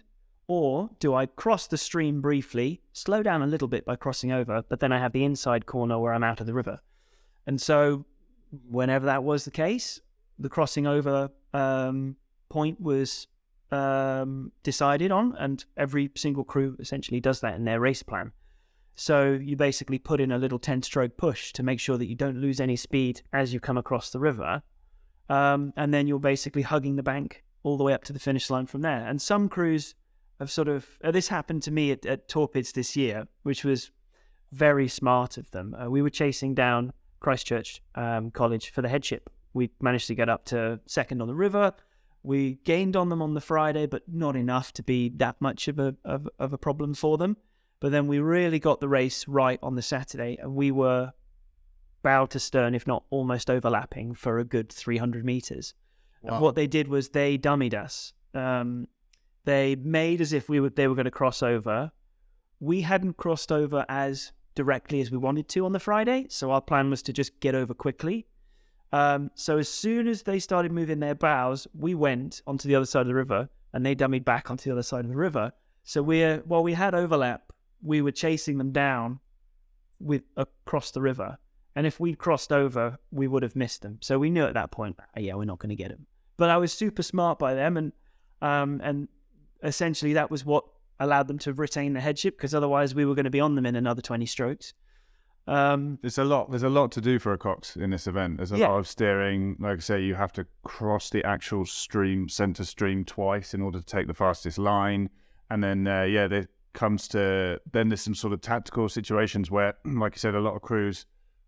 if you're coming up behind a crew quite fast and they have to take a corner, you can not take the corner in order sort of to come up and hit the back of them. But then, like you said, if you miss, you can kind of miss and go past each other. And then maybe you get this kind of, and then quite often that last stretch past Boathouse Island, if it's getting really close, you'll then get one crew's kind of trying to create as much distance as possible. You get in order to get the bump, what happens is the closer you get to the boat in front of you, the more difficult it becomes to row because you're rowing in more wash. So it's this thing where it can sometimes look like you're so close for so long. You think, why don't they just do it?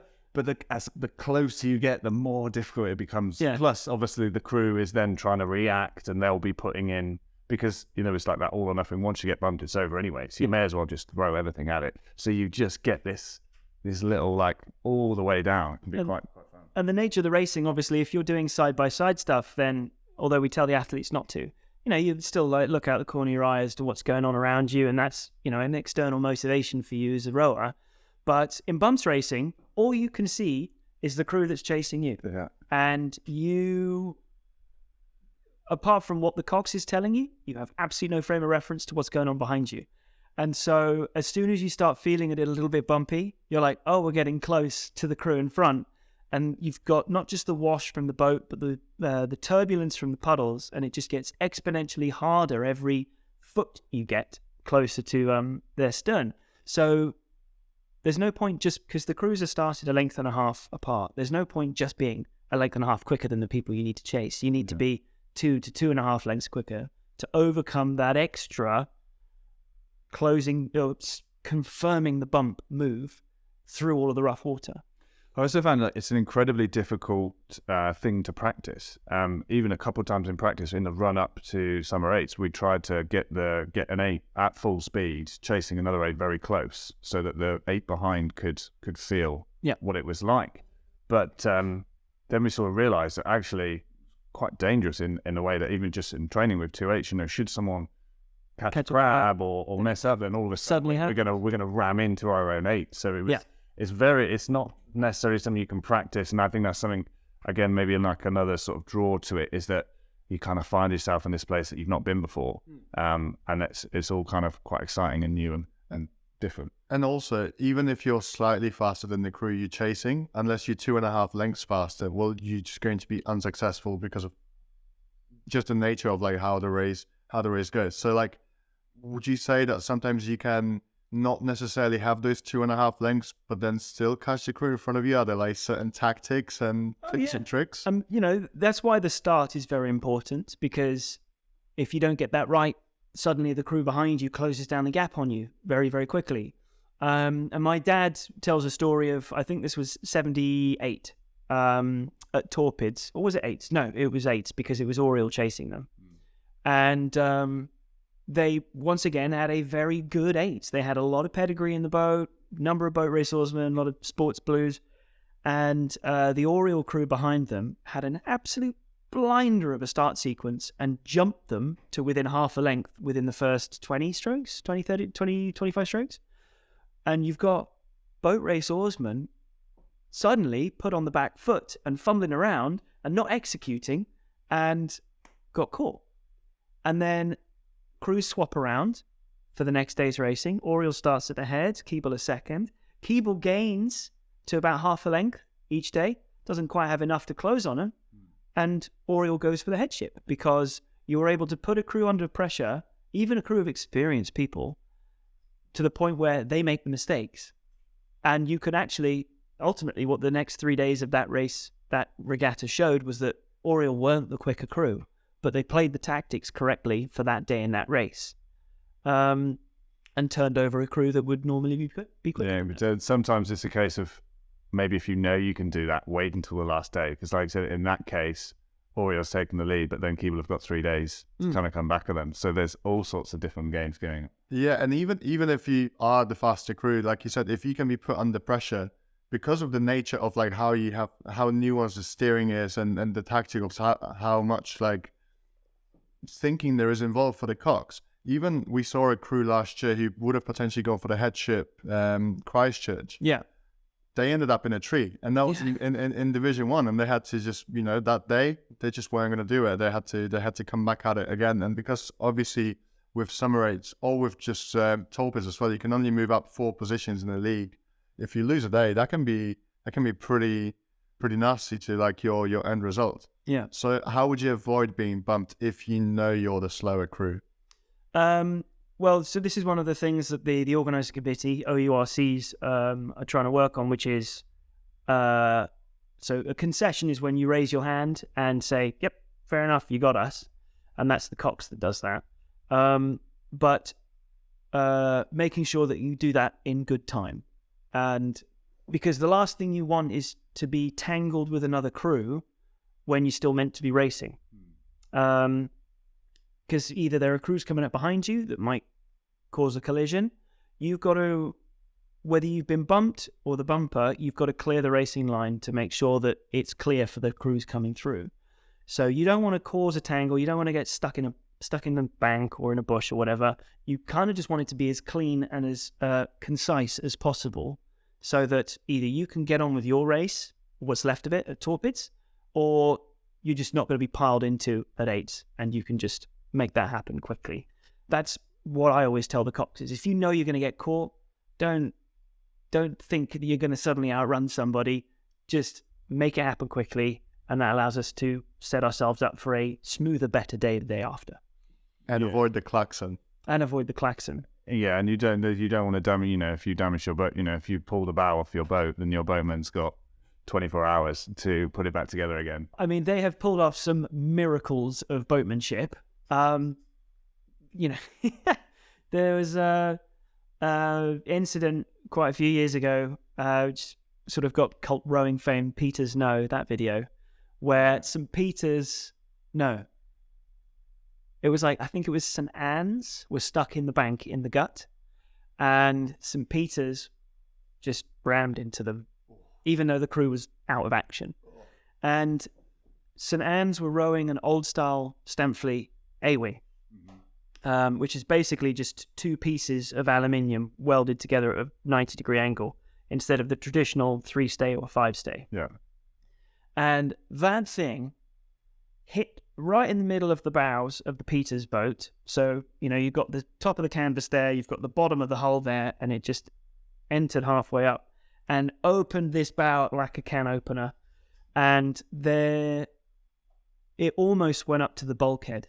And so you've basically got this slice through the Hudson bow section. So the bow section is just written off.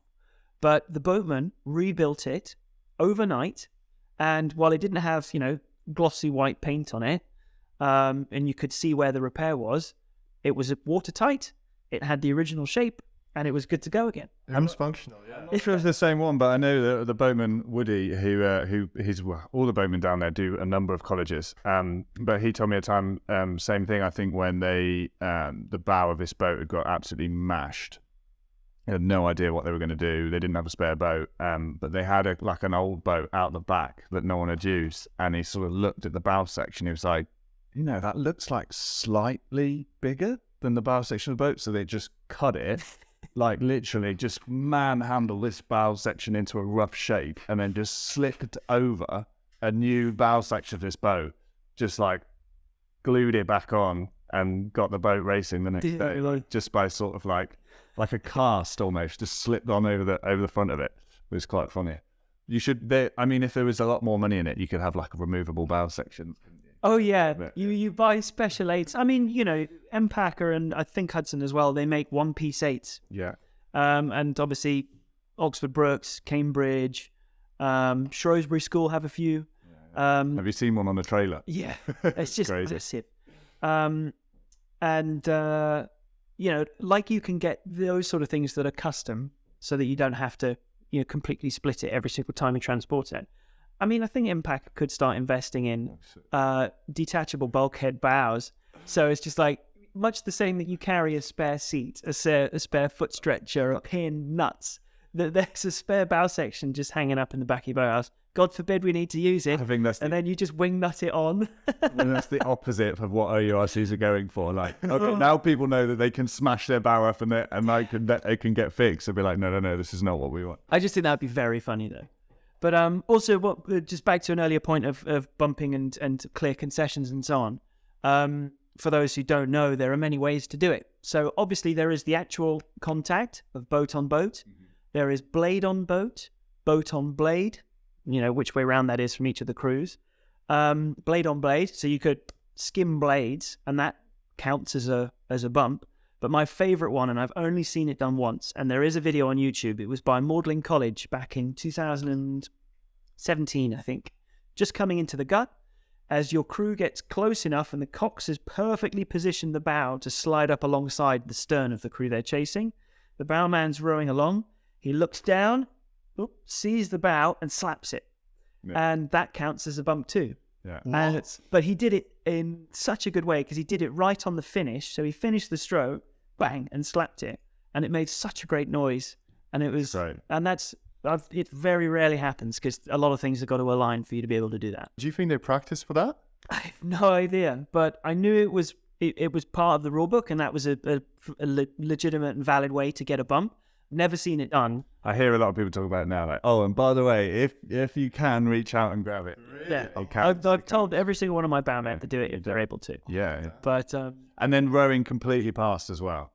So if a crew is stuck in the bank, or someone's crabbed and the boat stopped, what all the coxes are told to do, and some still choose not to, but if you see a crew stuck in a bank and they're not bumped out, so they're still a racing crew, just row straight past them, and that counts as a bump. Yeah, you don't have to fly into them. Yes, you don't have to keep going. So, that's the safer way to do it. Be like, right, we got him, grand, and then hopefully that crew can restart and get going.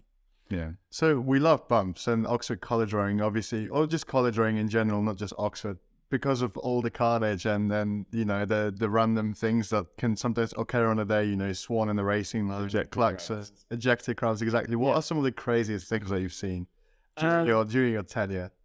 A lot of the collisions, yeah. I've seen some really interesting coxing in terms of just trying to avoid getting bumped. Yeah. And it was pretty mad, but fair play to the cox, they made it work. I've seen... So there's something called an overbump where this is why it's slightly different between torpids and eights. So obviously in torpids, if you bump out, and the crew who got bumped has to keep on rowing. So there's potential for that crew to still get caught by other crews. If you're one of those other crews that catches, it's classed as an overbump because you're not bumping the person directly in front of you. You're bumping 1, 2, or 3. Now it can happen at eights, but you're not chasing the crew that's 2 in front of you. You're chasing the crew that's 3 in front of you. So given the speed that the crews are traveling at eights as opposed to torpids, it's much more unlikely. Mm-hmm. But it has happened. And I have seen in Division 2, a crew triple overbump because there were 2 sets of crews that bumped out. Mm-hmm. So there's your 1 overbump there, your 2, and they got the crew that was 5 ahead of them on the grid. Wow. They just had an absolute nightmare, hit a bank, caught a crab, weren't the best crew. They were just a little bit outclassed for their ability being in Division 2. And that sometimes happens. You know, you sometimes lose all of your good athletes one year and you have to start from scratch again, and you just can't get them to the standard they need to do to maintain that standing. So how does that affect the ranking with the whole overbumps? Because then you get into, like, sometimes you read Oxford and then you see the different discussions of, like, what happens if there is an overbump, but then that crew gets bumped and then someone else comes over and catches the one in front because someone maybe like stuffed. And one thing, how do you calculate that? It's really complicated. It can get really complicated, but rowers love talking about rowing. Like, rowing's one of those sports that you sort of, you're all in. Like, once you're in, you're all in. So yeah, no, it's quite funny. People like going through the rules and saying, but what would happen if that? But it's good to know. Like, you definitely can't know the rules like too well. Yeah, it's where, like, complicated situations like that. Well, that crew rode past that crew, but then that crew hit the bank, but then this was an overbump here, and which one happened first? And it all had to happen before the klaxon, not after the klaxon. And it's you've got people going through, like, the bylaws of the rules of racing, being like trying to figure out what the right chronology is, and order and importance of each bump, and then you start to figure out the ranking from there. And you know, you've got colleges appealing certain decisions, which goes on into like 11 p.m., 12 p.m., and they need to have it figured out by the time racing starts the next day at midday. And you've got appeals and evidence going back and forth while people are like, sat down in a restaurant trying to figure all this out and how best to apply the rules based on the situation. And then in order to, so obviously sometimes you think you've got a bump, but maybe someone didn't see it and it doesn't get awarded. So then now colleges will mount GoPros on the bows of the boats to make sure that they see it. The riders who are cycling along, they're not allowed to hold a camera, but they'll have like a head cam mounted to their helmet, trying to like watch everything. Looking that way while the head's facing that way. Yeah, and it all gets quite serious. But yeah, it's I don't envy their job. I think it's a really difficult one. They take a lot of stick, and I think the other thing is they take a lot of stick for a lot of the safety stuff they put in place. And that's sort of something we spoke about. It's like you're all complaining about the amount of safety stuff that's been put in place here because you've never been fallen in the water in January, or you know, you've never seen an 8 break up on the Black Boy on the tideway and have 9 people that fall in. Like, I think they do a great job of safety, and I think the fact that people complain about it almost sort of shows that they're doing their job right. Yeah. Because no one has any knowledge of awful things having happened. So, like, to be fair, as annoying as they can be when you're in it and you're in that system and you're getting fined because you did something wrong, whatever, as frustrating as it's going to be. And I do think they do a good job safety-wise. No, I agree. I think when you make a little mistake and you get fined for it, those are the times where I'm a little bit like, ugh.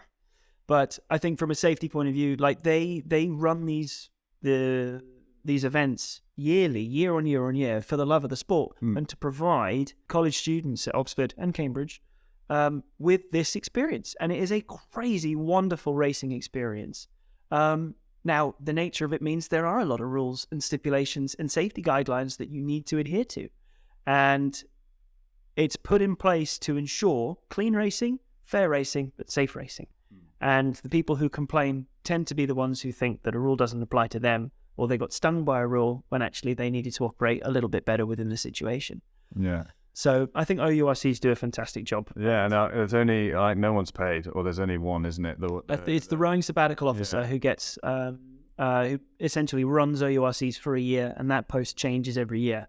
But everyone else is volunteers and committee members, and they do it because they love the event. And I think they put on some absolutely fantastic races. And I've had, I think Torpids last year, we had an appeal to a bump that had gone in, you know, to go and give you evidence and everything. And I'm exhausted. I know I've been, you know, running around for this whole event. I'm there at 9. I've like haven't left till like 7 or 8. And I'm at home like absolutely done. And then like literally like 10 p.m. get a phone call like, oh hi, so UICs are just calling back. Like, geez, these guys are still, like you said, working through all this stuff. And I think even I've even had phone calls like the next morning at like 11 o'clock the next morning being like, okay, this is the decision. It's like racing starts in an hour.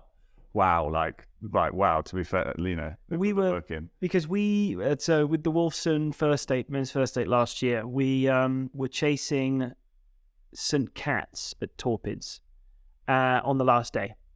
And we did bump them. I know they'll say we didn't, and the results show that we did, but we did because we have a paint scrape of white paint down our bow where we, on the surge, scraped over the stern. Okay, yeah. And the bowman felt the contact, right? Through his bum on the seat, nearest the bow. So we definitely got them, and we provided the evidence from the GoPro that we had on the bow, and you can see where there's no air under the bow on the surge. We have drone footage of the overlap, and there wasn't enough evidence apparently for them to warrant giving us the bump. But I got a call at 10 o'clock, 10:30 Saturday night while we're mid boat club dinner. Potentially, there's a possibility you might get the bump, but you need to supply certain evidence or say what rules we need to enforce, or what rules it comes under in the rule book, blah blah blah. And it's just the fact that these appeals are ongoing, and depending on the difficulty of the appeal, there's just so many different facets to it that you have to take into consideration. It is quite a thankless job. I think so. Yeah. They do take a bit of a hammering sometimes. And also, there's like 12 divisions, like 6 for men, 6 for women. So there's going to be quite a lot of appeals and klaxons because you have 12 boats per division. So pretty much you don't get off of racing. There's always something that happened in that division, whether it be klaxon. At Torpids last year, it was a really crazy event because also there was 3 days of, I think, amber flags, something like this. But on the first day, I remember it was the first bumps race ever for most of my crews, and they were just coming up. It was the M2. They were just coming up. I think it was in Div 3, coming up on the crew that they were chasing, and then they got the contact, and then the 6 seat of my boat just flew out, just caught the ejector crab, literally split second after they got the contact, and it was just like, cool, job done, out. Just flew out of the way, caught on ejector. I was watching it from Kew Warehouse, and they were very, very small. We were watching coming up from Greenbanks, and then it was close. It's like, have they got it? Have they not? I don't know if they got it. And then, you can kind of just see two, and I just see 2 legs just flying out the curve, and I was like, okay, we've lost someone. The craziest thing is, I was bank riding that race, and I didn't even know what happened because I'm watching the contact. So I'm looking at the bow ball and the stern. Mm-hmm. So the guy who flew out was in the 6th seat. And I'm watching the bow ball, get the contact, ask the marshal, cool, got the bump, that's it, yeah? Yeah. Look back. 6 is gone. 6 is gone. What happened there? Oh shit. Black train. Stop the racing. To his credit, he got the job done. Was a novice rower, took it all really well, and then turned up the next day with his all-in-one but swimming shorts and goggles. And raced the next day with his goggles on his head, which I thought was a great way to take it. Great way to take it. So yeah, despite all the carnage and how much controversy there can be with the racing and all the appeals and everything, it's a really fun event. And all the college rowing scene, it was just, I guess it would definitely not be the same without it. It's something that definitely should be preserved. Although maybe there are too many rules where the klaxon can impact the race, because sometimes they almost feel unnecessary. But then that's easy to say from not somebody who has to worry about the safety of potentially 6 divisions, 12 divisions, 12 boats, 8 people, over 1,500 people over 4 days. So I heard one thing. I think it was Johnny Cheeseman was saying basically one of the biggest problems with it is that the lower divs are marshalled by top div rowers. Yep. So people who know what they're doing and can make good decisions. But then by the time you come to top divs, all the best rowers are rowing. And they quite often have lower div. More less experienced people. Yeah. And what they do. So it's, I mean, the likelihood of there being a collision or an incident in the lower divisions is quite high. So the fact that you've got more experienced people who know how to keep an eye out for it and be able to react to it appropriately keeps it all safe. But you've got people who might have just started the sport that year who are now have been given a clipboard and a klaxon and a walkie-talkie and a sat halfway up Greenbanks in men's Division 1 or women's Division 1, just like, what do I do? Yeah. And then anything will make them jump. And so you might just hear like something from Boathouse Island and someone goes, oh, and hits the klaxon. And you're like, oh, come on. And you can't undo the klaxon either. Like if the races don't get restarted, usually, or have they ever been? No, as soon as the klaxon fires, that division's done. Yeah. So I've been part of a division where someone's done it prematurely. There was no reason for it, and we were just about to bump. And I saw one that there's someone on the. So it was exactly what you described. Someone who didn't quite, obviously the first time they didn't quite know what they're doing. Thought they'd heard a klaxon noise or heard it on the radio and was like about to get the klaxon up, and then someone else who saw it happening. I feel like I saw it in slow motion. They were like, no. And they literally like smashed the klaxon out of their hand. Like, I was like, what do I do? Another thing is like at Donington Bridge, because it's a normal road, so cars can drive over it. Mm-hmm. And klaxon sounds very similar to a car horn. Yes, exactly. Sometimes they can get mistaken, and then like as soon as one marshal hears a klaxon go, the other one starts to hear it. Yeah. They have to like pass it down the course. Yeah, it's like the old fire baskets. On top of hills when like the fire, one goes the beacon, and yeah, it passes down the river. Yeah, Lord it's the cannon thing made me laugh as well, though, because when I got told that the race gets started by a cannon, and you're like, oh, come on. what, an actual cannon? And they're like, yeah, an actual cannon. But it's a miniature cannon. Yeah. It's like this long, sits about this high off the ground, but it has 4 wheels. But the actual bore of the barrel is quite tiny. Oh, yeah, but it sounds like a shotgun. But it is so loud. Yeah. If you're on sort of like 6, it's directly opposite about 6 or 7 on the bung line. When it goes off there, like you feel it in your. Oh yes. I mean, I'm quite glad that Wolfson's sort of operating now in the top 4 of the divisions, because it means I'm not getting my eardrums blown out. Yeah, if you're starting number 7, you better watch out. And also, it goes off quite a few times because, like, you get it 5 minutes before the race, 1 minute before the race. I think they only do it 1 minute and on the dot now. They used to do it 5-1-0, but now it's just the 1 minute gun and the actual start. But knowing that the next thing you're going to hear is a gunshot when you've got women, is like as if you're not nervous enough on the start line, and then someone like there's no. I think there's people. I can't remember who it was, but there's it might have been someone like Tim Foster or Pinson or something who compared being on the start line at bumps to being more nervous than being on the start line in the Olympics. Because, well, I had Tim Foster in one of my 8s in 2014. It was quite funny because obviously he's Tim Foster and he's done some stuff. Yeah, Olympic gold medal for those who don't know. And what was really funny was the men's captain the year before I arrived. Tim Foster was doing a 2-year MBA. And the year before I arrived, the men's captain was someone who'd learnt to row at college. Didn't have a huge amount of knowledge or experience of the wider rowing world and what we deem rowing celebrities. And this guy, sort of white hair, comes up to him, says, "Hey, my name's Tim. I've done a bit of rowing. I wouldn't mind getting involved in the boat club for Summer Eights if you guys would have me." And I mean, the captain was a sweet guy. He totally didn't mean it at all because he had no frame of reference. And he went, "Oh no, that's okay. I think we're sorted." And so Tim Foster's just been turned away from his college. But Tim's too nice to then turn around and be like, "Actually, mate." And then at the Summer Eights dinner, he was the speaker. And he's like, "Hi, I'm Tim Foster, an Olympic gold medal." And the men's captain was just like this in his seat, just over the course of the dinner. And then Tim and I had a coffee together before Summer Eights, and we were just going to talk about, getting him involved. He'd been doing some of his own training, so he was a bit fitter than he had been a few months before, and how we were going to manage the dynamic, because at the time I was 22 years old, and Tim, I think, was closer to 40 or 50, maybe, I'm not entirely sure. But, I was like, I think the way I had the conversation with him, we sat down in a coffee shop, and I was like, right, so you're you, and you've done the stuff we've done. Yeah. How do I handle liaising with you, or are you open to coaching? Are you open to reminders? What do you want?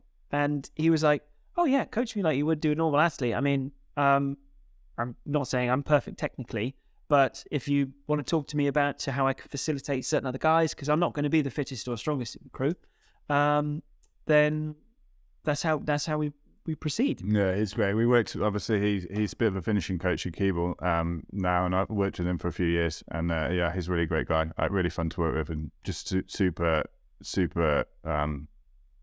what's the word? Just down to earth. Yeah. He's a facilitator. You don't feel inferior when you're coaching with him. And that was my first year of coaching ever. And when we went to training camp, I would just stand around with Tim, and he would just start telling me stories and would crack some jokes, or he would say, I really like the way that you're doing this, or how would you do that? And I'm like, well, Tim Foster just asked me that. Come on, Tim. Like one time there, men's first date was going out, and someone hadn't turned up, and was it you who jumped in, or someone? Yeah, jumped in, and Tim was like, what side do you row? And Pete was like, oh, I can do either. And Tim goes, either means neither. I'm a sculler. Yeah, right. Yeah, that's what it means. It generally means you're a sculler. So coming back to the start line of bumps. Yeah. So the cannon goes off, and then you only get the 1 minute warning, and then you kind of have to keep your watch on, and then you counting down the seconds. Yeah. So the coaches are basically waiting for the 1 minute gun to happen. You see the lead marshal raise their hand and drop it, and a plume of smoke, and obviously the noise of the cannon. And so you're there clocking when the cannon's fired, and you're just counting the crew down 50 seconds, 40 seconds, 30 seconds. And then you count audibly down the last 10 seconds. So it's 10, 9, 8, and you go silent so that you wait for to hear the gun. Now, because it's a cannon, it isn't exactly as accurate in terms of its firing timing as, modern guns or whatever. So they have to light a fuse, then the fuse goes, it burns the gunpowder, and then it fires. But sometimes it misfires. And I've been sat at the start line with about 8 seconds. I just started counting down, saying 10, 9, 8, and the gun goes. So the crew's half ready, not even square in the water. I've been sat on the start line waiting for 15 seconds until the gun goes, after it was meant to go. Yeah. So the minute has come and gone, and they've had to reset the gun, and then it goes 15 seconds later. Or it can start 2 seconds before or 2 seconds after, depending on the gun itself. And the crew sits upstream, so you're constantly being moved about, and then you need to adjust your bow. And you may be drifting backwards a bit, and while this is going on. Exactly, you have to adjust where the bow is pointing, because depending on where you start up, if you're at Donington Bridge, you can just go straight through. If you're got that bank ahead of you, then it can be really, really tricky. And I have seen some crews who have been starting position 12 or 11, 12, 13, something like that. And then, they just completely got it wrong. 10 seconds in, they're in a bank. They're in last place, so they can't catch anybody anyway. Boom. Klaxon, racing over. What can you do? When your race gets stopped, 10 seconds in, it can be a little bit unpredictable, but I guess that's what makes the event so exciting and so fun. So we've got just under 2 weeks to go. Have you got any predictions? How's the river looking? Whoa. Well, on the ladies' side of things, I know that Christchurch have quite a strong women's crew. I know that Univ, Pembroke, Wolfson, they're all quite strong as well. People? The normal players. Yeah, maybe. They've done okay, yeah. I mean, not as involved this year, obviously, he's tall, but keeping an eye on things, they've done quite well at Torpids. They don't have any returners, I think, on either side. So that will sort of depend on it. But, a mix, definitely. Yeah. I think Christchurch are hot contenders for the ladies' side. I think they had quite a few Blues and Cyrus ladies and lightweights come back, so they've got quite a strong crew.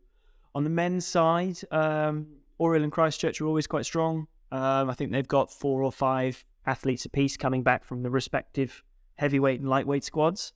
So they're going to be pretty strong. Wolfson College, pretty strong. Yeah. Yeah. The People's Champions from Torpids, 23. We don't have any heavyweights. We've got one lightweight trialist who's come back, who was racing with the Oxford lightweights at Bucks a couple of weekends ago. So it's essentially still the crew from Torpids. So, you've got grassroots college guys getting in the mix with Olympians and boat race athletes and so on. So that's going to be quite fun. Yeah. Well, some days it's better to race when you've got less to lose or nothing to lose, because you can just really lay it all down on the line. Do you think there's any dark horses lining up? Oh, us definitely, yeah. No, we're pretty good. There was, who else was it? There was unis have a very, very good program and structure in place. John Cheeseman is doing a fabulous job there across both squads, men and the women. The club has a really great ethos and just lovely people, and they train well, and they're really conscientious, and they're great neighbours. I think good number of returners as well this year. Yeah, so they're always going to be strong. He trains them very well. He trains them smart, doesn't overtrain them. He's got a very nice demeanour that makes it really enjoyable to be part of the boats and the squad that he's coaching. So they're always quite strong. I think Lincoln might be a dark horse in Div 2. They're pretty solid. Yeah, I mean, it's some fun racing. Whatever you think is going to happen is not going to happen. I think there's going to be a lot more movement than there usually is this year, because there's quite a lot of colleges going through different phases with, stronger or weaker squads than they normally have, or different coaches that have sort of come in and made an impact. So I think there's going to be a lot more movement than there traditionally is, which is quite good. Which for bumps is exactly what you want as a spectator. So come down and definitely watch. I'm excited to go and watch it as a spectator, because having done it as a coach for 1 year, I think it will be really good to see like the difference of what it's like to actually just go and spectate and just like take the racing in as it happens, and also enjoy the carnage rather than just be like really stressed out by it. Yeah, I mean, I've been very lucky to actually have the opportunity as a non-Oxford person to actually get involved in bumps racing. So they have a rule where they allow associates of the college to row in the lowest boat. So they can have up to 3 associates. It could be anybody. Could be someone from another college. Could be someone from not even at Oxford Uni, like myself. So long as they're in the lowest boat. And so I've managed to row on with an M3, a men's third eight, as one of the associates, and get in and be sat there on the start line at both Torpids and Summer Eights. And I did this 1 year at St. Cat's when I was coaching there, and I had Zoe de Toledo Coxing with me at bow. Nice. And we're quite good friends. Just we were giving each other a lot of chat backwards and forwards, and the boat felt that they were in this sandwich of 2 Coxes while this boat's going on, and that was really fun. But then also I've been really lucky to actually race as a Cox in Division 1 at Torpids and Eights. So there's a rule where you called the extraordinary substitution rule, and this is if there is no other option available, they allow extraordinary substitutions. But you have to go through a lot of tick boxes to get to that point. And this was a year where it had been red flag, so the river was unrowable from October onwards. And the period between October and February, when Torpids happened, there was a total of 7 amber flag days. And also in this particular season, all of our experienced Coxes had graduated. We had 2 Coxes that we were trying to train up. But they hadn't been able to get on the water because it's red flag. So the only person who can actually take the men's first eight out on the water is me, because I'm a senior status Cox. And when it comes to Torpids, it's still on amber flag. So these novice Coxes who have had no experience can't race. And they said, well, why can't M2 Cox or the W1 Cox M1? And I was like, M2 Cox is the bow seat of our M1. W1 Cox is the bow seat of our M2. And there was all of this swipping and swapping going around with people who had some form of coxing experience. And logistically, it couldn't work getting any of those people to be able to hop into the men's first eight for Division 1. So I was allowed to race. And I raced all 4 days, coxing my college first eight, and we bumped up 2 or 3 spots. Now, it comes to Summer Eights. And I'd been training up these 2 Coxes, and they were finally experienced enough to get in the boat, get on the water, and one of them is coxing the men's first eight. Now, on the Thursday, we just missed a bump on Balliol, and we row over behind them. And on the way back to the college, the Cox and the 7-seat get knocked off their bikes by a taxi in the middle of town. The 7-seat is fine, but with a bit of road rash up his leg. And his hip was a bit bruised, but he could still move, and he wanted to race, and we did some tests with him before, and he was fine. The Cox went to hospital with concussion. Now, she turned up I asked her to turn up about 3 hours before race time. Specifically so I could talk to her. She turns up and you can see that she's still concussed. While she's, talking to you, there's also almost a bit glassy-eyed. There's not a lot going on.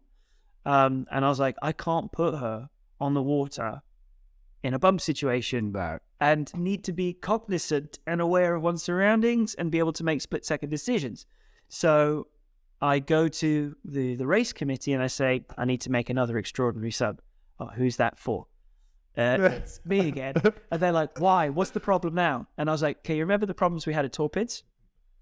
The Cox has just got knocked off the bike. She's concussed. And they brought her down to the race committee to check in, and they could see that she was still concussed and it wasn't safe for her to go on the river. They're like, okay, who's the W1 Cox? Bowsy 2. Who's this? Who's that? And we just went around the same thing, and they're like, okay, yeah, you can race. That stands as a valid substitution. So I raced in Division 1 at Summer Eights as a non-Oxford student, bumped Balliol in the gut, job done. And then she was well enough to get back in for the Saturday racing and see the campaign through. So I'm very lucky to have rode and have coxed at Torpids and Eights, which ultimately is an opportunity and a right reserved for Oxford and Cambridge College students. But because of that, I was able to experience it from both a cox's and a rower's perspective, and the manic, frenetic, furious nature of it is so intoxicating an experience. There's a reason why I started coaching crews at bumps back in 2011, and I'm still going 12 years later, because it's such a spectacle to see. It's such a wonderful experience to be involved in. It's like there's no way you can predict exactly what's going to happen. It's always going to surprise you. And for some athletes, college rowing is the pinnacle of their rowing career. Making it into the men's or the women's first eight for Torpids or for eights is the best thing they're ever going to do in sport or in rowing. And then, seeing their name go up on a big wooden presentation blade in the boathouse, or one that they can take home and have at home, is an experience that's going to stick with them for decades. And to be able to facilitate that for someone's experience is exactly what I'm there for and why I do it. And I also think there's nothing wrong with that. I think there's a lot of, sometimes people say, look down on it because it's not the highest level or whatever. And I've had athletes that I've coached for a few years who then went on. I had one athlete who went on to a master's in London, and we sort of said, are you gonna try and row at UL? And she was like, I don't really know if I want to. I don't think I want to go up that level. And I sort of thought that's pretty mature way to look at it, because I've also seen a bunch of athletes who've tried to make the step up to that next level. They haven't really been there, and then they've sort of left the sport jaded. And you've gone for a year or two. If you're a grade club rower and you go for a year or two trying to say go at Leander, and you just kind of get beaten down and beaten by everyone else. I think there's something to be said for being really good at something at some level and then just leaving it there. And I think that college rowing is that full experience. Do it, do well at it, enjoy it, and then leave with that great memory of loving rowing. And even for me, when you take rowing up to really, really serious levels, there's only so much fun you can have. And almost getting back involved in college rowing sort of made me fall back in love with it, and the enjoyable part of it, and not just necessarily this is my job and this is how I make money. And I guess quite different. So no, I think it's great. I think it's we're going to see some more carnage in a week's time. But that's why that's one of the reasons why I retired back in 2016, was because I'd very lucky and fortunate to represent my country at every level, from GB J16, GB France, Coupe European Junior Championships, Junior World Championships, Under 23, FISU World Universities twice, won Henley, and I was like, I've kind of done everything I will really want to do with my career up to this point. The next step is either doing a year, trying to win the boat race at one of the institutions, but I wasn't hugely excited about getting back into the world of academia, or potentially look to trying to make it onto the senior national team, and I didn't really want to do that. So I was very happy to sort of hang up the life jacket and leave it there. which is very funny then when I got pulled out of retirement by Leander in 2019 to race the Ladies Plate 8. And yeah, there's me thinking I'm all done. And I get a phone call being like, are you a member of Leander? I was like, yeah, I've been a member of Leander for a number of years, actually. I've got it on my BR license and everything. And they're like, all right, how free are you? And I was like, well, I could be free most mornings. So I kind of see where this is going. And they're like, yeah, we might need a Cox for the Ladies Plate 8. So in 2019, I had 4 weeks to go from, I was 69 kilos when I started. And I wouldn't recommend this to a lot of people, but I was eating soup. I was having scrambled eggs. I was wearing soft shells and jumpers in 23, 21 degree heat the whole time. I was sweating. I was going on 10K runs every day. And I got down to 58 kilos by the Thursday of Henley. That's great. 4 weeks later. I said before, I want to find an athlete who quit rowing on their first go. I had my first year I finished rowing. I almost immediately got dragged back into coaching, but I wasn't doing any rowing. And I remember Eights had coming round, and I was still living in Henley, and I was still quite fit, doing ergs and stuff. I remember thinking, someone's going to drag me in. So I really don't want to do it, but someone's going to drag me in. And it got to like the night before, and I was like, I've got away with it. I'm not doing it. Yes. And then at like 8:30 p.m, I get a text from Sam. I goes, "You all right, mate? What are you doing tomorrow?" And someone in their boat had gone to hospital, and something was food poisoning. Or I can't remember what it was, but it was quite bad. And it was in the Upper Thames second 8. And I was like, yeah, all right, mate, go on then. Like, let's do it. We'll crack on. And then I turned up on the day, and the rowing coach was like, oh, are you even fit for this? Like, you all right? I was like, no, yeah, I'm fit. I did a 2K not long ago. It was like 6:12 or something like that. And he was like, oh, all right, we're putting you in the first 8 then. I was like, whoa, hang on. Like, you're not just going to make like a last minute crew change and put me in the foot. Like, don't do that. Like, I don't really want to do this. And then he was like, no, I've spoken to the guy who you're going to be swapping with, and he says it's fine. Does he say it's fine? I really didn't want to do it, but in the end, he sort of forced the play. I ended up going from like nowhere to sitting in the Upper Thames first 8, and I think we came top 20. Oh wow! Which I was their fastest finish, which was all right.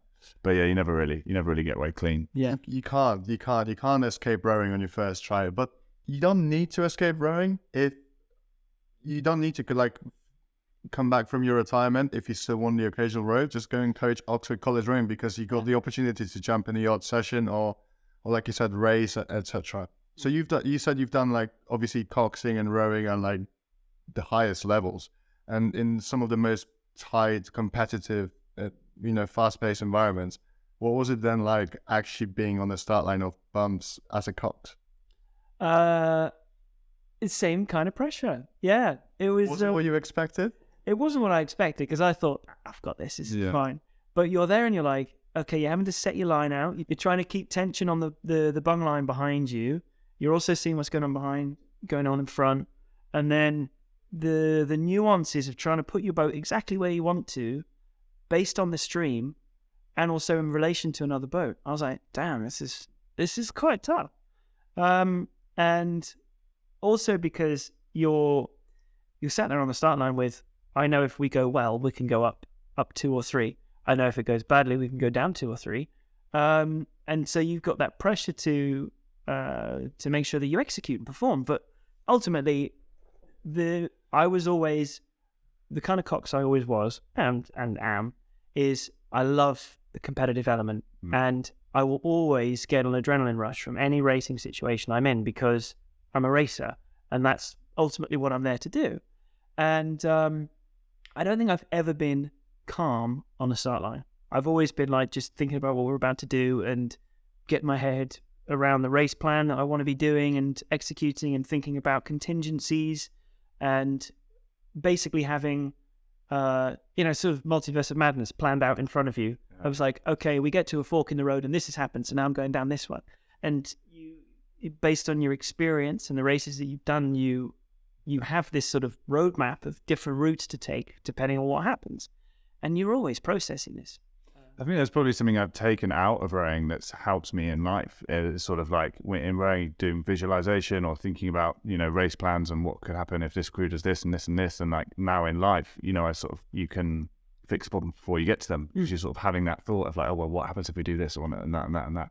So I think there's like definitely like transferable skills that we've talked about before, which is really fun to have taken out of rowing as well. But you can't necessarily like pre-plan a race at bumps, because you just never know what's going to happen. Oh yeah, Because you might be following your race plan when you come out of the gut, and then either the Coxing can happen, or just something crazy goes down the green banks, or someone just does a weird evading move and just pull inside the vision, or there's a crash and then suddenly 7 boats are involved in a massive collision. So no, that's all like really, really exciting. So you planning to do more college rowing? I mean, there's potentially a headship on the cards next year if we get it right on the men's side. The men have never been this high before at Wolfson. The women have. The women have had headship at both Torpids and Eights. Us coming up to 4th last year was the joint highest that we'd ever been. Then we got to 2nd this year, which is the highest we've ever been. And the men have yet to clinch a headship. So that's obviously on the cards, what we'd like to try and achieve next year. I mean, in terms of my college coaching career, I've almost done it all in terms of like, I've got blades on them and on the men and the women's side. I've got blades with the first boats. I've got blades in Division 1. I've retained a headship. I've lost a headship, but I haven't gained a headship. That's the one. No, I've come into a job who were already sitting in headship position, which was Pembroke in 2015. So all I had to do was just make sure they were quick enough to stay there and not get caught. Whereas getting it is significantly more difficult. And I look forward to that challenge. I really do. Well, hope you get it. Definitely wish you all the best. And I think got an exciting, obviously, the campaign in just under 2 weeks and whatever's going to happen next year. So, no, this has all been like really, really great. I guess I've just got a few quick fire round questions. Yeah, sure. To ask. So, what are some of your favorite coxing calls? I mean, I would say my favorite go-to is legs hips. I started using that back in 2013 because the sort of the phonetics of it work quite nicely with the rowing stroke, and it's a good sort of filler call, I would say. It's like if you find yourself stumped for something to say, just to sort of default back to that. It takes up 3 or 4 strokes. It doesn't sound like you're overusing it. I would say that's one of my favorite calls. We went for press to finish. Press to finish. If all else fails. Press to finish. If you don't know what else to say. I think one of the favorites I've heard is "I can see the finish line." Oh no! You know, you can see the finish line when you're at 250 and on a 2K race. It said we used to with one when we were in a head race, and the stroke asked the cox, "How far there?" And not far. The most useless piece of information. Or it's like, I can see Hammersmith. Or like, I can see Putney when you've just come through Hammersmith. It's still a long way away. So when you don't quite have that trust and it's not going well, you know, and the cox is like, "We're gaining," and then you look and you're like, "Oh no, we're not." Cool. What's like your favorite race or regatta or event that you've done or that you'd like to do again when you're 60? I mean, I've been really lucky to have raced at some incredible events and in some awesome locations like, you know, Ghent, Ratsburg, Duisburg, in sort of Belgium and Germany. Those are some fantastic events. You know, I've raced in the San Diego Crew Classic in the States, and I've raced at Head of the Charles, and they're all vastly different, interesting individual experiences. I think I have to say, I think my favourite race I've ever done is Bedford Regatta. I love Bedford. It was my first. As a 14-year-old kid, it's the first experience you get of Henley Regatta. Mm-hmm. And Henley is an amazing event to be a part of. But obviously there's a lot of pressure and prestige, and sometimes that outweighs your experience because you're motivated by what you want to do there. Whereas Bedford is just no holds barred, fun, racing, enjoyable, as young as 14. For the fun of it. Oh, yeah. So there's nothing else there. I remember there's an interview with Ayrton Senna where he's asked what his favourite racing was. And he was like back in Brazil in the go-karts when there was no money and there was no politics and we didn't do it for any other reason than we just loved it and we wanted to win. Absolutely. Did they have a Cox Pair event there?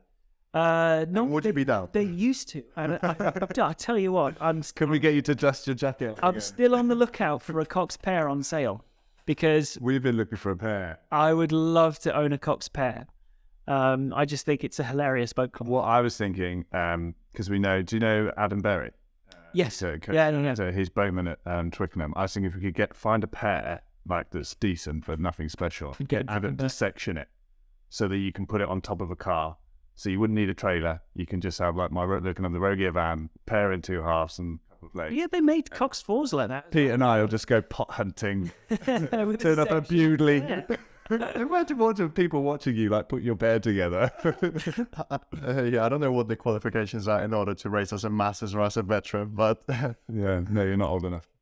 So what's your favorite rowing venue that you've ever rowed at or that you'd like to visit again? Or maybe if the one is too hard, maybe like your top 3? I think Head of the Charles was really cool place to be. Like the amount of crews that race in the space of a day is incredible. And also you're on the Charles Basin and all of the different landmarks and famous bridges and so on and so forth. So I think that's definitely an experience I'd like to repeat. I mean, the ability to go down the track at Henley has to be up there as top 3. It's something I set my sights on when I was 14 years old, and I've had the privilege to race it every single year from 2007 through to 2015. And get a red box. Which is not easy to come by, and you've got to be good and a bit lucky. So, I'm very fortunate for that. And then third location, I mean... Not Wimbledon. Not Wimbledon. I've done enough. I've done my time at Wimbledon being sat in an 8. By day 2 out of a 5-day camp, you're already hoarse. You can't say any more, and you've still got to find another gear. Yeah. And you're on bed rest with your voice for a week after that. But Duisburg was pretty cool because we got to race against the German and Polish national teams at that regatta. They're racing this week, actually. And yeah, they're racing this weekend. And there's Dutch, Czech, Polish, German, and then lots of Brookes and a couple of Yander crews. So it's the men's 8 event looks pretty stacked. But when we raced at Duisburg in 2014, we did the semi-final. We had a decent race. It wasn't quite good enough.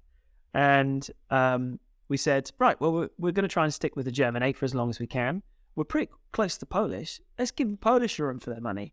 And we said we were going to put in an absolutely humongous 750 to 500, 750 gone to 500 gone stint.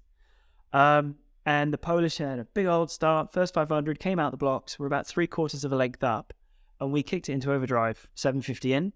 And we were bow to bow with the Poles going into the last 500 meters. Amazing. And then they were just like, these are some bloody uni kids. Gave it a kick and got back out to 3/4 of length again. By that point, we didn't have anything left. Yeah. So I would say that was a pretty cool venue because not a lot of racing does happen there, and it's it feels kind of like Lucerne where you're surrounded by forests on both sides and you're racing up this channel, or this sort of this swathe that's been carved out of the land in the middle of this forest. It's gorgeous. Awesome. So I guess just last question: who's your rowing idol or the person that you've looked up to the most during your career? Honestly and truthfully, Asa Nethercott. He was a huge inspiration on my coxing when I was, 14, 15 years old. Back then, there wasn't the resources to help coxes online that there are now, or even the kind of coaching that goes into improving the coxes that there is now. So a lot of it was you go out and you find information yourself and you try things, and you didn't really have the help that there is now. And I went to a coxing conference that was organized by James Lee, who runs Rock Boat and does a lot of stuff for Bucks and Henley Regatta and so on. And Asa Nethercott was one of the guest speakers there. And, when you're 14, 15, you've come from like, your version of being involved in sport is like playing Sunday league football and like going to see Man United play or whatever, and you want to get an autograph. And I asked Asa Nethercott for his autograph, which in rowing is a weird thing because even the people on the national teams are like, that's a bit of an odd thing. It doesn't really happen in our sport. And it was really interesting to listen to him talk and his experiences. And I managed to find some recordings of his from the boat race, in the famous race in 2003 and 2004. And he was an incredible inspiration. And I actually bumped into him at a house party in 2010 because he was an ex-University College guy. And it was at the time where I was coaching at Univ, and he was at this house party, and we were talking about. I said, "Do you remember when you did that Coxing conference?" And he was like, "Wait, are you the kid that asked my autograph?" Yeah. And I was like, "Yeah, man." And he's like, "That's crazy." And this was 2 years before the London Olympics. Mm-hmm.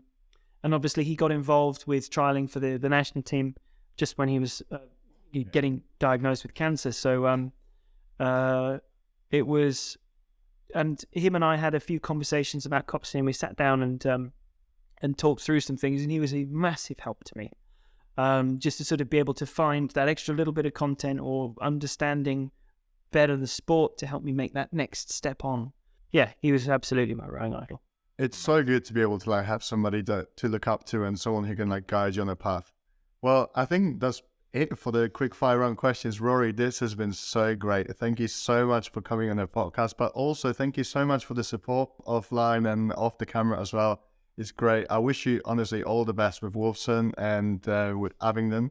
Hope you get a lot of success this year and in your coaching venture. Like, we hope to have you on again at some point. Oh, that'd be great. And no, like some of the stories and the chats are like, it's really interesting to hear your perspective of someone who's obviously a very, very seasoned and multi-talented individual. So thank you. Well, thank you very much for having me. I really appreciate it. Yeah, fantastic. It's I love it, even personally. If no one else enjoys it, I love the origin story. I love seeing where people come from. I love what goes into getting to a high level, and like hopefully that's what other people can take from this. And I think some really interesting stuff, like some really interesting perspective and different things that you've brought. And yeah, no, really appreciate it. Again, I definitely hopefully have you on once you've gone headship with Wolfson. We'll get you back to celebrate.